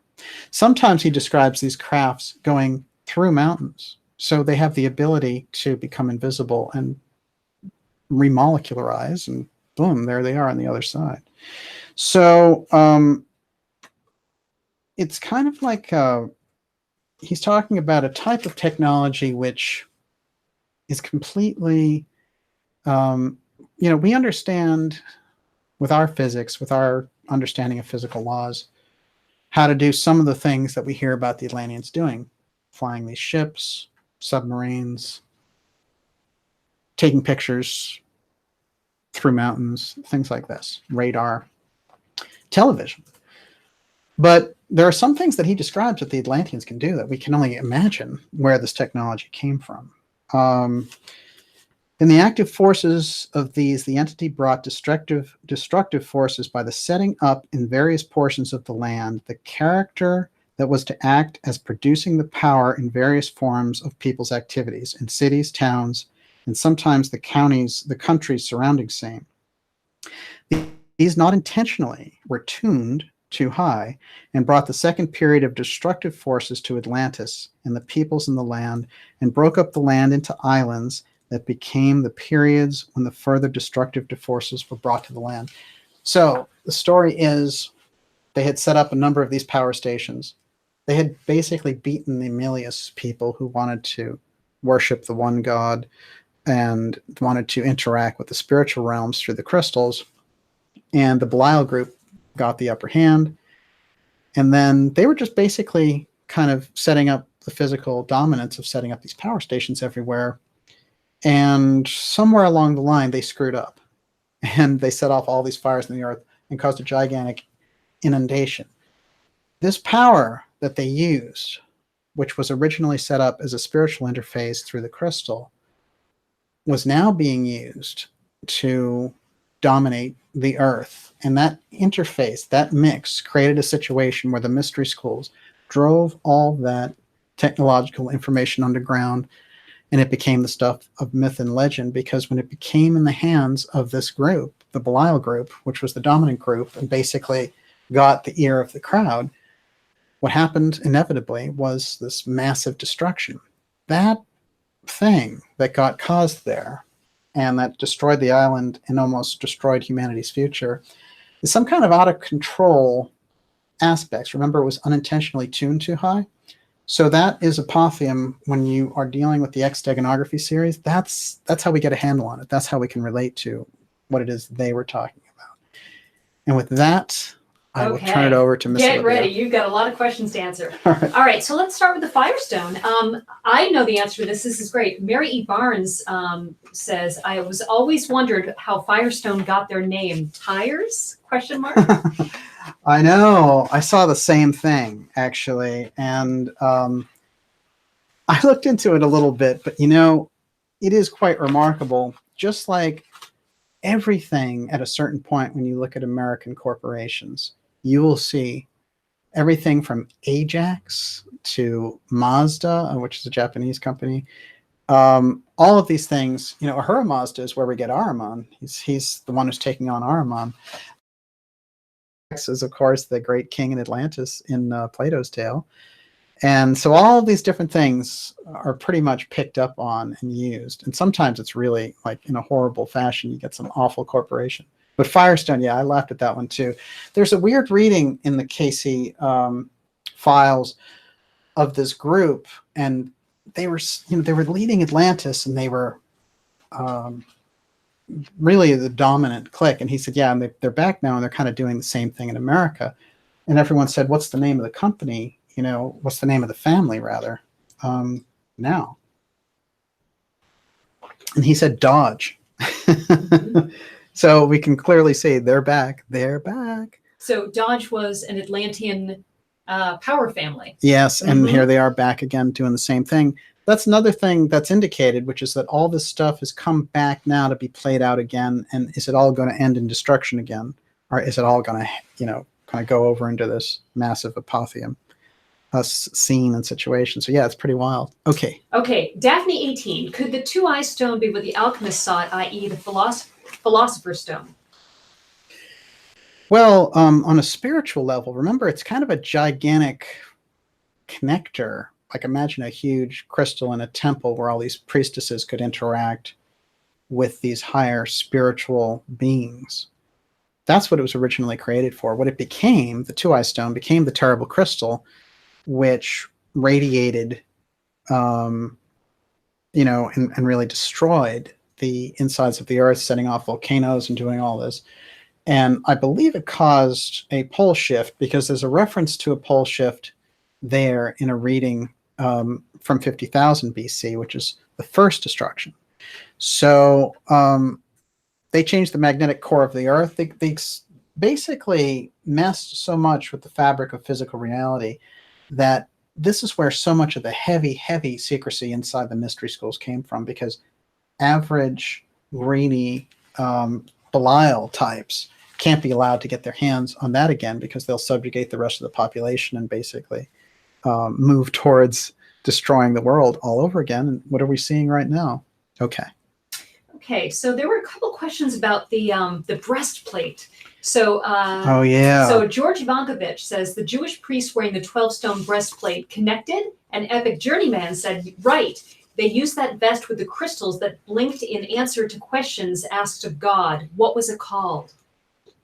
Well, I think what you're referring to is Urim and Thummim. Yes. Right? That's the high priest in the Jerusalem temples would use this, because they were in charge of the mysteries there.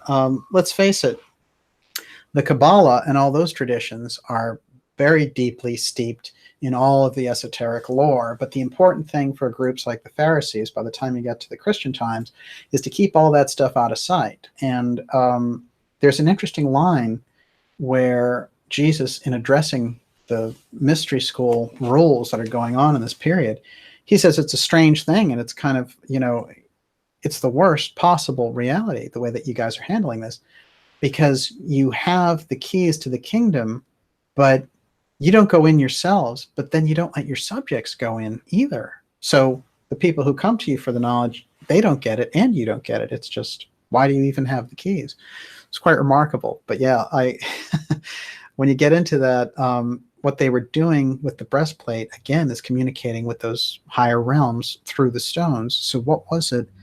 Just like with the Ark of the Covenant, it's a massive transmitter, but it's a physical device to interface with the higher spiritual beings. That's the remarkable thing about the Bible, is it gives you those hints. But here's Cayce saying the Tuaoi Stone is exactly what it was for. And when you look at that whole kind of mythology that comes out of Ireland and everything that we started with, the Tuatha De Danann, who was a real group, but obviously a group that came out of the Atlantean background, and since they were known as builders and they had all these crafts, it seems to me that they probably were behind building the crystals. That's what I've surmised. So when we look at all that, we really get a handle on the idea that somehow it's the stones themselves that become the crucial thing. And if you look at any major technology like the one we're using right now, you've got stones throughout it. I mean, whether we're talking about radio crystals or copper or whatever it happens to be, I mean, there are all these different ores and stones that basically run our world, and they were using them the same way, probably with even more fantastic effects. The only thing that's different is, imagine this incredible environment with like your Apple computer or something, and it can interface with higher spiritual beings that are out there, and that's how you use it. I mean, it's quite a different kind of mindset. Okay. Michael Wisdom is asking, more fires this year than normal. Could they be playing with the firestones? Wow. Well, it's so strange because when you get into the Tuatha De Danann story, right away, I mean, in the first couple of lines, there's weather modification. Because what happens is they're using this whole setup basically to rain fire down on their enemies right off the bat. That's in the first couple of pages. So in terms of what we know as a civilization, as a culture about weather modification and weather weapons, just the work starting in the 90s from people like Nick Begich, what he's explained to me is they're so much more advanced than anything we can imagine, and that they do actively manipulate the weather patterns. To use them as weather warfare, that's something that William Cohen, who was the Secretary of State, brought up as a possibility in 1998. So here we are 20 years later. But yeah, it is frightening. I want to jump in with something I forgot to add about the tribe of Dan, by the way, if you'll allow me, Miss Olivia. Mm-hmm. There's a little foray here about the Sea Peoples. And the Sea Peoples, after the Dan group got into trouble with their original clan there of the Israelites, we have some interesting things. I'm just going to read this out real quickly. Oddly enough, the Sea Peoples were a conglomerate of different tribes and ethnicities. Part of this group were the Danuna. Okay? These people are known by a variety of names, including Denyen, Dananites. Sounds familiar, doesn't it? Danaoi. D-A-N-A-O-I. What's that spelling on the Tuaoi Stone? T-U-A-O-I. Danaoi. Among others, they have been connected with the tribe of Dan and the early Mycenaean culture of Greece. Homer's Danaoi are believed by some to be Israelite, at least in part. So Homer has mentioned this, D-A-N-A-O-I. These Sea Peoples, again, we have it.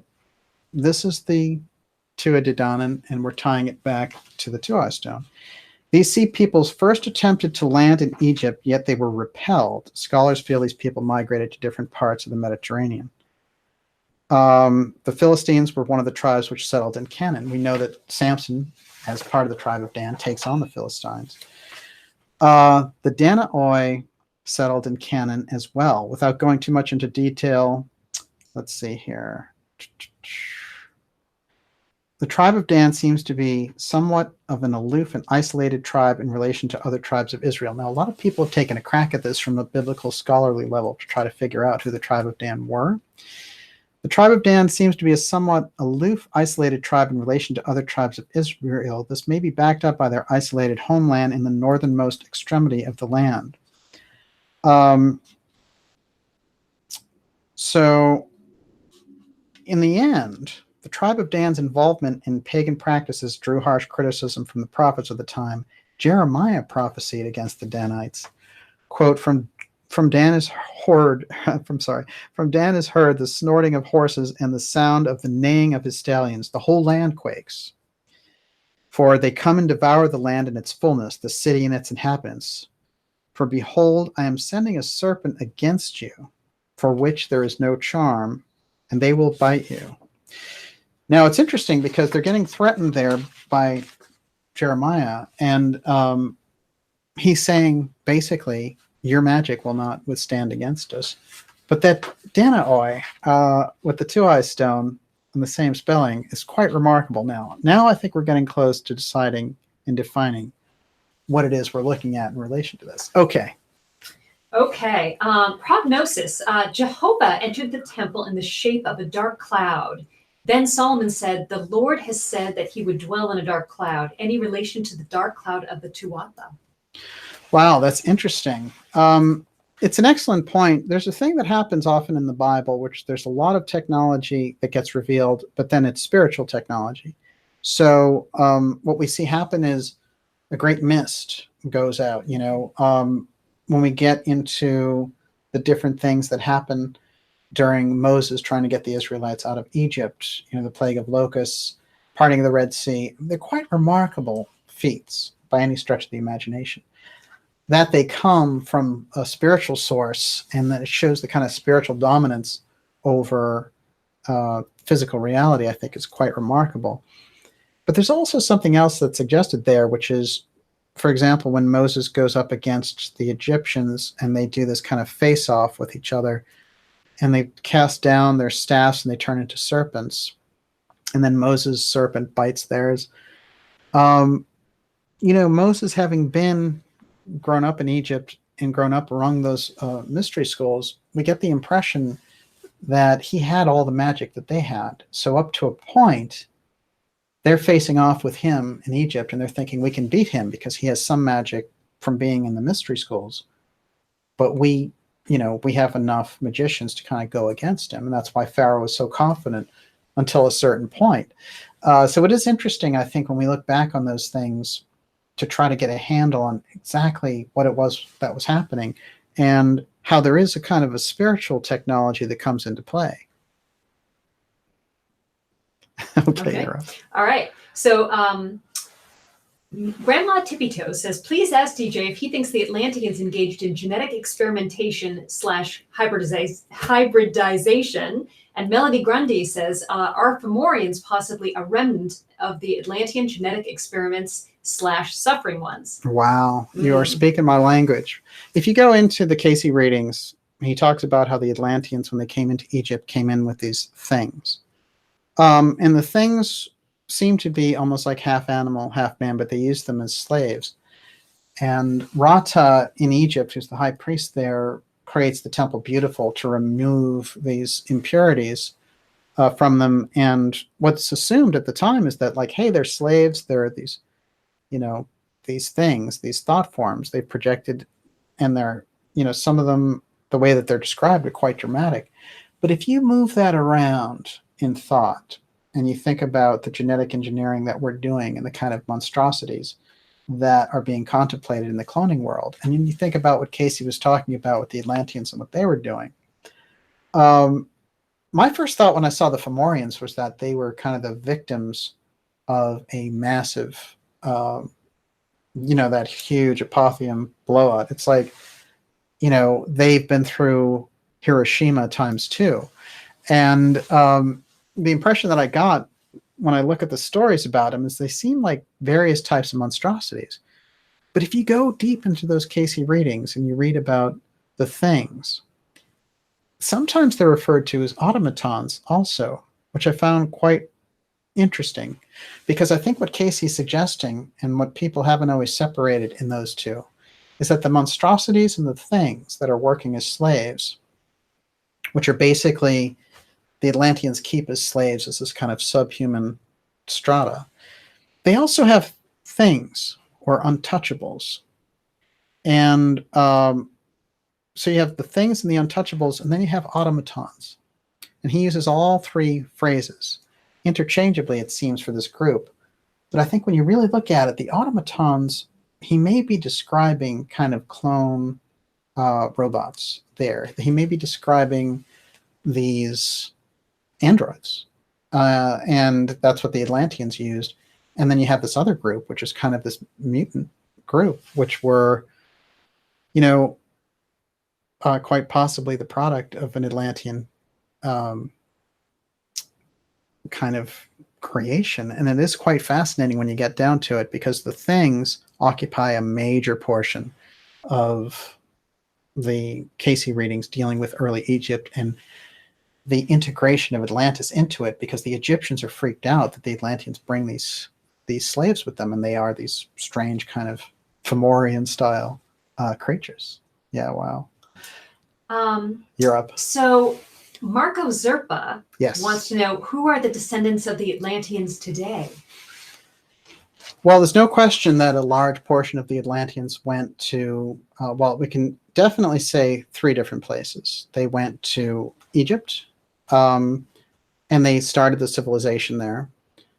And the kind of grand pyramid building civilization that we know, the initiates of Atlantis were there. And in Yucatan, starting the early Mayan culture, and in South America is the other one. So we know those for sure. And because of different types of readings that Cayce gave, people get the impression that the Basque are an outgrowth of that Atlantean offshoot. So there's no question that they were advanced, and there's no question that they got caught in the wheels of their own kind of superhuman abilities. But the fascinating thing is their civilization spreads out from 200,000 BC to 10,500 BC. That's 190,000 years of history. Let's think about that. It's quite remarkable. How are we going to kind of balance that out? It's quite interesting. Olivia, why don't you try that light on the thing? How's it look? That's much better. Okay. So I'll remind everyone you're watching Dark Journalists, and it's fantastic to have everyone here. I want to remind you to go to darkjournalist.com, sign up for the newsletter, because that's the way that we stay in touch with each other. And the other thing I want to remind you to do is to make sure, generally we're coming to you Fridays at 7 o'clock, but always check the newsletter, because that's the best way for us to stay in touch, and also for you to keep updated on what we're doing and with all the shows we have coming up this fall. It's definitely what you're going to want to do. We're going to take maybe about another 10 minutes of questions, so give me your best. Okay, we're going to digress for a minute. And could you go into... Hey, I got into the Terminator. I'm ready for digression. David Tormina wants to know, was Zahi Hawass a member of the Cayce Foundation? He was. Mm-hmm. This is an interesting thing. They kind of snookered the Cayce Foundation, saying, yeah, we'll dig for the Hall of Records for you. Send us some money, baby. But Hawass publicly would disown Cayce, and he would say, oh yeah, that's all BS, and looking for Atlanteans is junk, and he would act like a madman when dealing with Graham Hancock and stuff. And Graham Hancock was suggesting, well, it's the Great Pyramid and these things, the Sphinx, they're offshoots of this Atlantean culture. And Robert Shaw came forward and said the Sphinx was dated to 10,000 BC by weather. The weathering on the stone came from rains that haven't been there since 10,000. I mean, it was undeniable stuff. And still, that whole archaeological society in Egyptology, which, by the way, is based on the time of like Napoleon. You'd think with all of the technology and equipment we have, they could upgrade some of what they've done there. But there's no question in the background, they were looking around, in my opinion, for the Hall of Records. Zahi Hawass knows all about the Cayce readings. But even more important is his right-hand man, Mark Lehner, is the one that Hewlin Cayce, he was Cayce's son, sponsored to go to Cairo to be an Egyptologist. And Lehner became the biggest debunker of Cayce's theories about Egypt being 10,000 years old. And that's a kind of major betrayal, I think, if you really think about it. He sort of sold out to the establishment. But I have a book of his, and there's no getting around it. It's called The Egyptian Heritage. It's not always easy to get. I don't know if you can still get it. But Lehner shows just how much of a master he is of the Sphinx readings that Cayce gave about the Hall of Records being under the Sphinx and the Atlanteans setting up Egypt. There's no denying it, Mark, so I might as well just own up to it. But I will say this, and this comes from the inside, which is that Robert Schoch has come out and gone on the record saying that one of the biggest blocks in terms of trying to get the Sphinx redated was Lehner and his committee there. And that's Hawass and Lehner formed this kind of bulwark against any progress in that area. And that's something that we should keep in mind when we think of the thousands and sometimes millions of dollars that groups like National Geographic dish out to Zahi Hawass, who basically protects the history.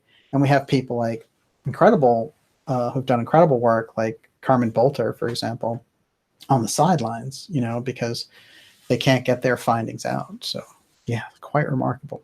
Great question. All right, we'll take a couple more. Justin Thomas wants to know, did Cayce have a need to know with access to alien technology and history? Did Cayce have a need to know? I'm trying to figure out. So, well, because it doesn't come up much, but it did come up. No, the Cayce readings, in terms of ancient history, I mean, there's thousands of them. So. But the alien connection. Right, but that's the other half of it, right? It wasn't in the air. This is the thing. 1947 is when we got the major sightings and all of that. And the Cayce readings, it would have been nice if we could have said, where are these ships coming from and who's occupying them and what's the UFO file all about? And why are they hiding it? Boy, wouldn't it be fantastic? But, in this era, we find the new answers as much as we can. But remember this too. Sometimes the way that those mystery school or even mystery school type figures work is that they won't give you all the answers, and that they'll give you the kind of layout, and then they'll help you find the answers to these questions. So we have to keep looking. But yeah, it's a great question, actually. I would have loved for him to talk more about the alien thing. He talked about a Mayan priestess who had been prepared to greet visitors from other worlds. It's undeniable. It's in there in the readings.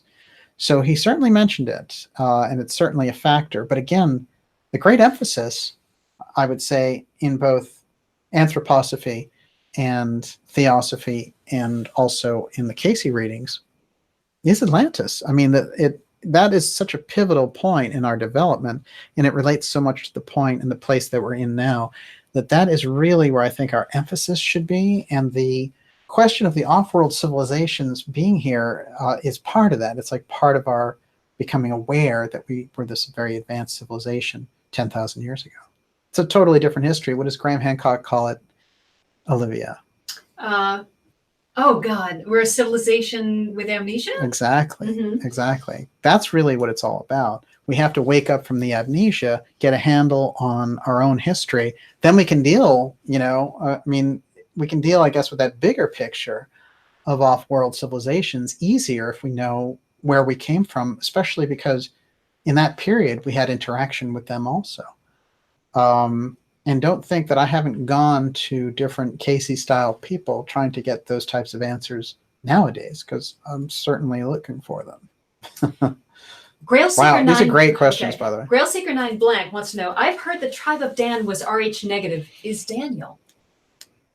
Me? Yeah. Are you? Oh, well, I thought you meant the prophet Daniel. Oh, well. I'll tell you an interesting thing, too, about Daniel, which is interesting, which is Daniel, like the tribe of Dan, is not considered by the Torah, even though by Christianity he is, as a prophet, which is quite remarkable because he demonstrated incredible things, from reading dreams, doing predictions, handling lions, right, in the lion's den.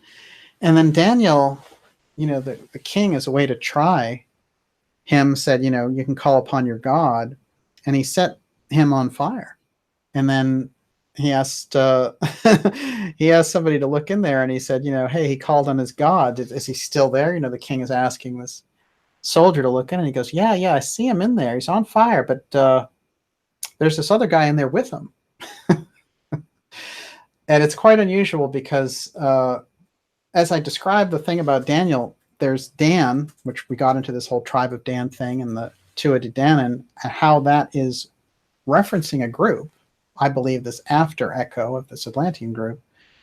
And then El, which is the IEL at the end of the name of Daniel, that's the God part is added there. So he's the prophet Daniel. But remember, it looks to me like he has some of that Atlantean offshoot, because although the well-known Danite in the Bible is Samson, the name itself, Daniel, being Dan and then adding the God part, we get a different impression of this. And what does he do? He displays incredible abilities, connection with God, and his apophthegm all over the place, right? They can't even set him on fire. So it's quite remarkable. It's quite remarkable story. Okay. So what is the mystery school relationship with the Tua? This is the secret that they kept. And for my money, the Atlantean initiates existed anyway in that period of time, but once Atlantis went down, wow, did that go into overdrive, because the initiates realized that the entire future of humanity, probably the future of the cosmos, could be destroyed by this influence, this Belial influence. And remember, Steiner calls that influence now in the modern time that's been with us all this period, but in the modern technological world that was coming, that anthroposophy foresees, he calls it Ahriman. And we've covered Ahriman on this show. We'll continue to do that. But Ahriman is intrinsically in there with the technological developments that we're seeing. And part of their advice from the mystery school side is not to become a Luddite and reject the technology, but to imbue the technology with the spiritual aspirations, basically the same way that the Amelius followers did before the Belial people took the crystal and used it to basically dominate the world and more. I mean, that's the interesting thing. But yeah, there's no question, major mystery school influence on secrecy relating to the Tuaoi Stone. I'm amazed, even in a sense, that Cayce let it out, but I think there was a crucial reason for us to start learning about that. By the way, you know, there's an interesting point in there that Cayce talks about the Hall of Records, and I'm sure these unscrupulous groups will try to get their hands on it. But oddly enough, Cayce said that the people who will find the Hall of Records, they have to be on a certain kind of spiritual level themselves. So it's not the kind of thing that just some Zahi Hawass group can take and give to the Egyptian military. You know, it's not going to be allowed. It has a kind of a setup there, a guardian setup that's been left, an etheric field, and you can't crack it. You have to be in that frequency to do it. So that's the way that he talks about the Hall of Records. So we're not so worried that they found it and are doing evil things with it. Okay, we'll take two more. Okay, these are deep questions. Okay, Marco Andre Silva. What is the relation of the Tua migration to the 7 post-Atlantean cultural epoch elites? Well, that is somebody who knows his Steiner work pretty well. I would say this, that the original Emilius style Atlanteans were basically not even in a physical body. They were just barely physical. They were probably 80% ethereal. And they were starting to solidify. And that by the time you get to us, we're very deeply enmeshed in matter. So in between, there are all these stages. And I think what happens is, once the Belial group starts to use the crystal and the kind of Tuaoi stone for physical reasons, they become more and more dense, and they become more and more solidified. And so there are various stages of that, so that by the time Atlantis goes down, you know, in Egypt, there's this incredible spiritual renaissance with Rata and building the pyramids and all this, and setting the Hall of Records from the destruction of Atlantis. But if you look at it over time, a group like the Tuatha De Danann, for example, they have a little bit, they have the know-how. They have a little bit of that technology left, but you can see them. They're no longer, you know, operating power plants and like flying tons of craft through the air, although they're known to fly as come down in ships. But they are kind of just hanging on, you know, they're hanging on without the technology. Like I said, if we were to have a major, you know, kind of high-level disaster tomorrow and all our technology was wiped out, it begs the question, how many generations would it take before we just completely lost the ability to make computers, or would that ability just go underground? So everything, I think, gets called into question in terms of our advancement. So we have to look at the Atlanteans the same way. When that airship culture that had the incredible Tuaoi Stone and all that, when they wiped themselves out, the mystery scrolls weren't in any hurry to help them reassemble, because they hadn't learned the spiritual lessons yet about how to use it. So they weren't capable ethically. So it's a fascinating story. And if it's true, and the point of view of Rudolf Steiner's anthroposophy, and Blavatsky's theosophy, and Cayce's work, is that these groups are reincarnating now to face the same things and overcome the kind of greed that they used last time, and that it has to be this way, that they have to come in and face the same challenges, and this time win, you know, a better future for humanity, which is not guaranteed, by the way, but I think that's what we're looking at. Okay. Okay, 2 more questions. Bruce Curtis, was the Tuaoi Stone found or made? Wow. Well, I read some of the Cayce readings about it and what it was used for, spiritually interfacing with beings from the outer spheres and these advanced spiritual beings giving us direct evolutionary assistance. That seems to me the kind of ideal world that was being developed by the Emilius followers in Atlantis. Were they gifted the stone? They may have been gifted the knowledge from those higher spiritual beings. I don't doubt it for a moment. But when you are attuned the way that the Atlanteans were, all kinds of information is available to you. I mean, look at Cayce as an example. It's quite remarkable when you think about it. He could talk on medicine. He could diagnose people. He could look for buried treasure. He could find oil. I mean, the abilities that we have, are so advanced, and they will atrophy.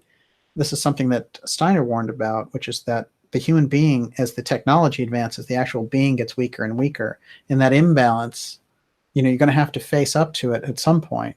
It's not to neglect or reject the technology outright. It's to find that balance between the two. But wow, yes, everyone's on the beam. These are great questions. Let me remind everyone that you're watching the Dark Journalist Show. We went deep, and we're going deep here in this episode on the kind of ancient side, the Atlantean side of the X Steganography, and how the Tuaoi crystal and the firestones and the initiates that ran them have really done a lot to keep that secret over time, and that we have to look at some of these cultures like the Druid magic and some of the Germanic cultures, the echoes and the things that they're trying to tell us in these symbols, like the three hares, for example. They're giving us clues in there that they're coming and they're in tune with this deep sense of spiritual vision in the physical plane, and that if we can get our hands on that, wow, then we're really moving. Then we're really going to a better place. Okay, 2 linked questions. They want to know who the face is on your desk, and that, of course, is Steiner. It is. That's a great close-up of Rudolf Steiner. And here's the thing about somebody, I mean, with Steiner, it's the penetrating eyes. There's just, Seen too much. Or, well, it's look at Cayce's eyes. I mean, the eyes tell you everything. This is one thing. It's a simple rule of thumb. Start with the eyes when you're dealing with anyone and their teaching. You can spot them right away. If you look at Cayce's eyes, he's seeing across the universe there. I mean, it's remarkable. But when you're looking at a mystic, it's always in the eyes. Okay. Okay, Alba Nigra, would you please comment on the connection of the 8th sphere with Atlantis? Well, we're going to do more shows on the 8th sphere. I've done a couple so far. The 8th sphere is something that was identified by Rudolf Steiner in Anthroposophy from the spiritual science point of view as something that was being set up by Ahriman. And basically, but there's a chain of reincarnation that happens, that you're in an evolutionary pattern and you go through the planets. When you reincarnate, that is, you reincarnate on Mars, not as a physical body, but you take something of the mental environment of Mercury, for example, and you learn different things from Venus beauty and all this. This is well understood, the kind of stepping stones of the school of Earth into this galaxy and the solar system. But there's this thing that's been set up by these harmonic powers, which is an artificial step. And the idea is that they basically like ruling over humanity, and they don't want humanity to go into this kind of what Steiner calls this Jupiter phase, where they're moving into a kind of a new Earth ultimately, way, way down the road. But there's a natural progression there, which is you do those lessons, and you come back to Earth and reincarnate. And this is an interesting thing because reincarnation is a crucial part.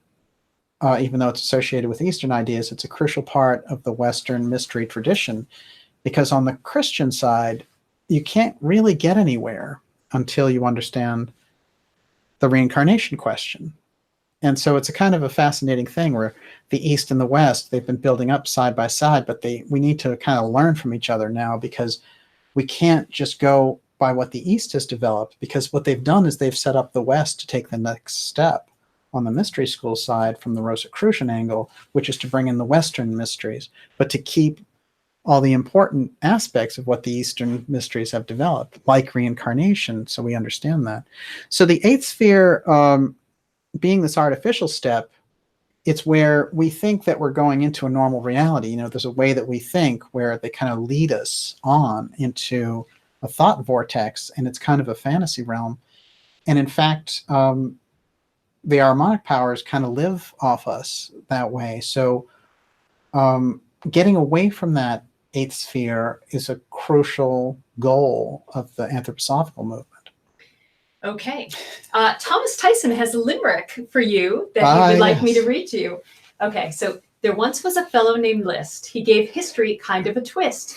We'd all flock to see him, discuss apotheum, while hoping there's nothing we missed.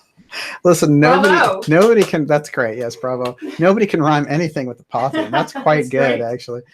Well, this morning we were listening to a limerick, which turned into a song, which it's 9 o'clock on a Saturday. Okay, we have two more birthdays. Okay. Shout out. So Lucy McKay and Scowling Wolf both have birthdays tomorrow. Wow. Tons of Virgos. Wow, happy birthday to both of you. We have great birthday action going on. And, you know, the idea that we're into September now, we are making it through this incredible summer.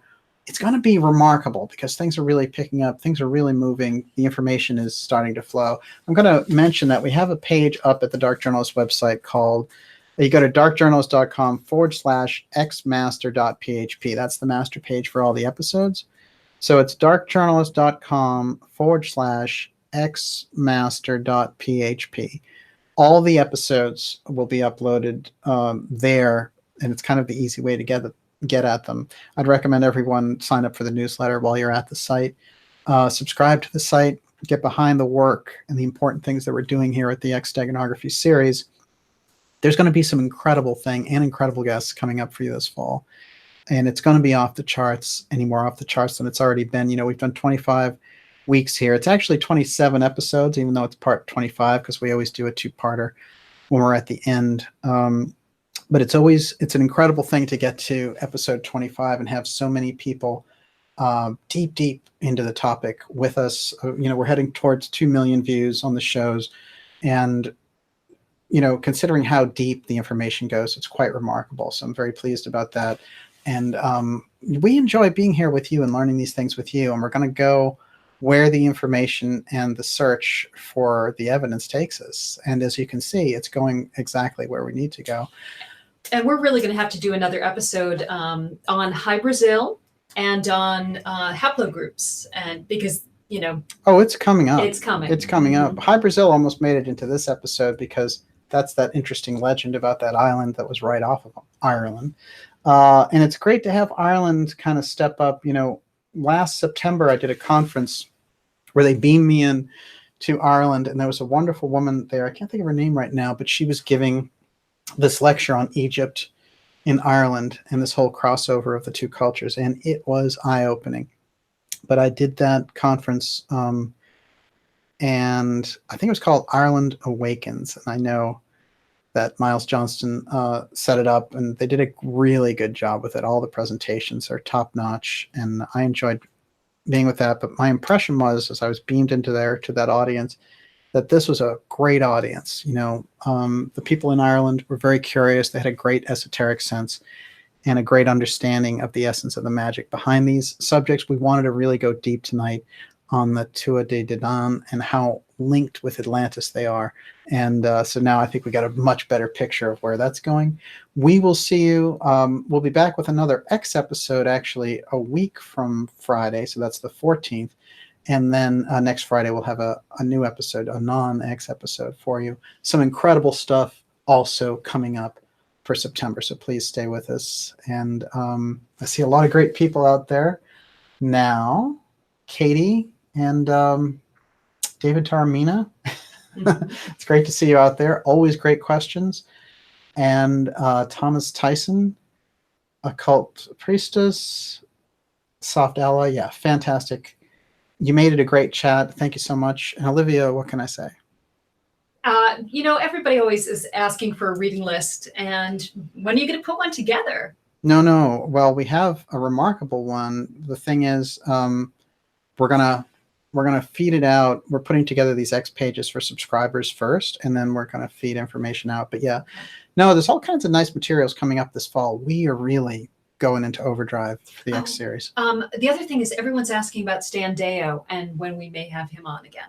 Yes, well, we're looking at a new guest roster for the fall, and we have some exciting people coming up. I am looking forward to talking to Stan, so it's coming up, as is the X-Witness, by the way, which we have not forgotten, but we're making it just perfect. So that'll do it. One thing I will tell you that in relation to all this, that there's a book called Cosmic Memory, Atlantis and Lemuria by Rudolf Steiner, which gives us a real good hint about where we're coming from with the early portion of that development of Atlantis and what it was all about. So that's a great place to start. The other one for this episode is Edgar Cayce on Atlantis. Of course, I wouldn't miss that. One I also want to mention is The Golden Bow, which is such a remarkable treatise on some of these early cultures and their development. So fantastic. Olivia, fantastic. The only question left is, what's for dinner?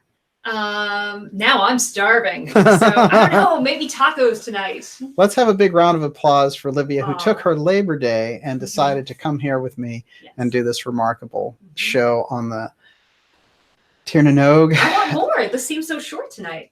No. Well, we're already over 2.5 hours. Isn't it great? No, we did great. That's what happens when you do a 3-hour last time.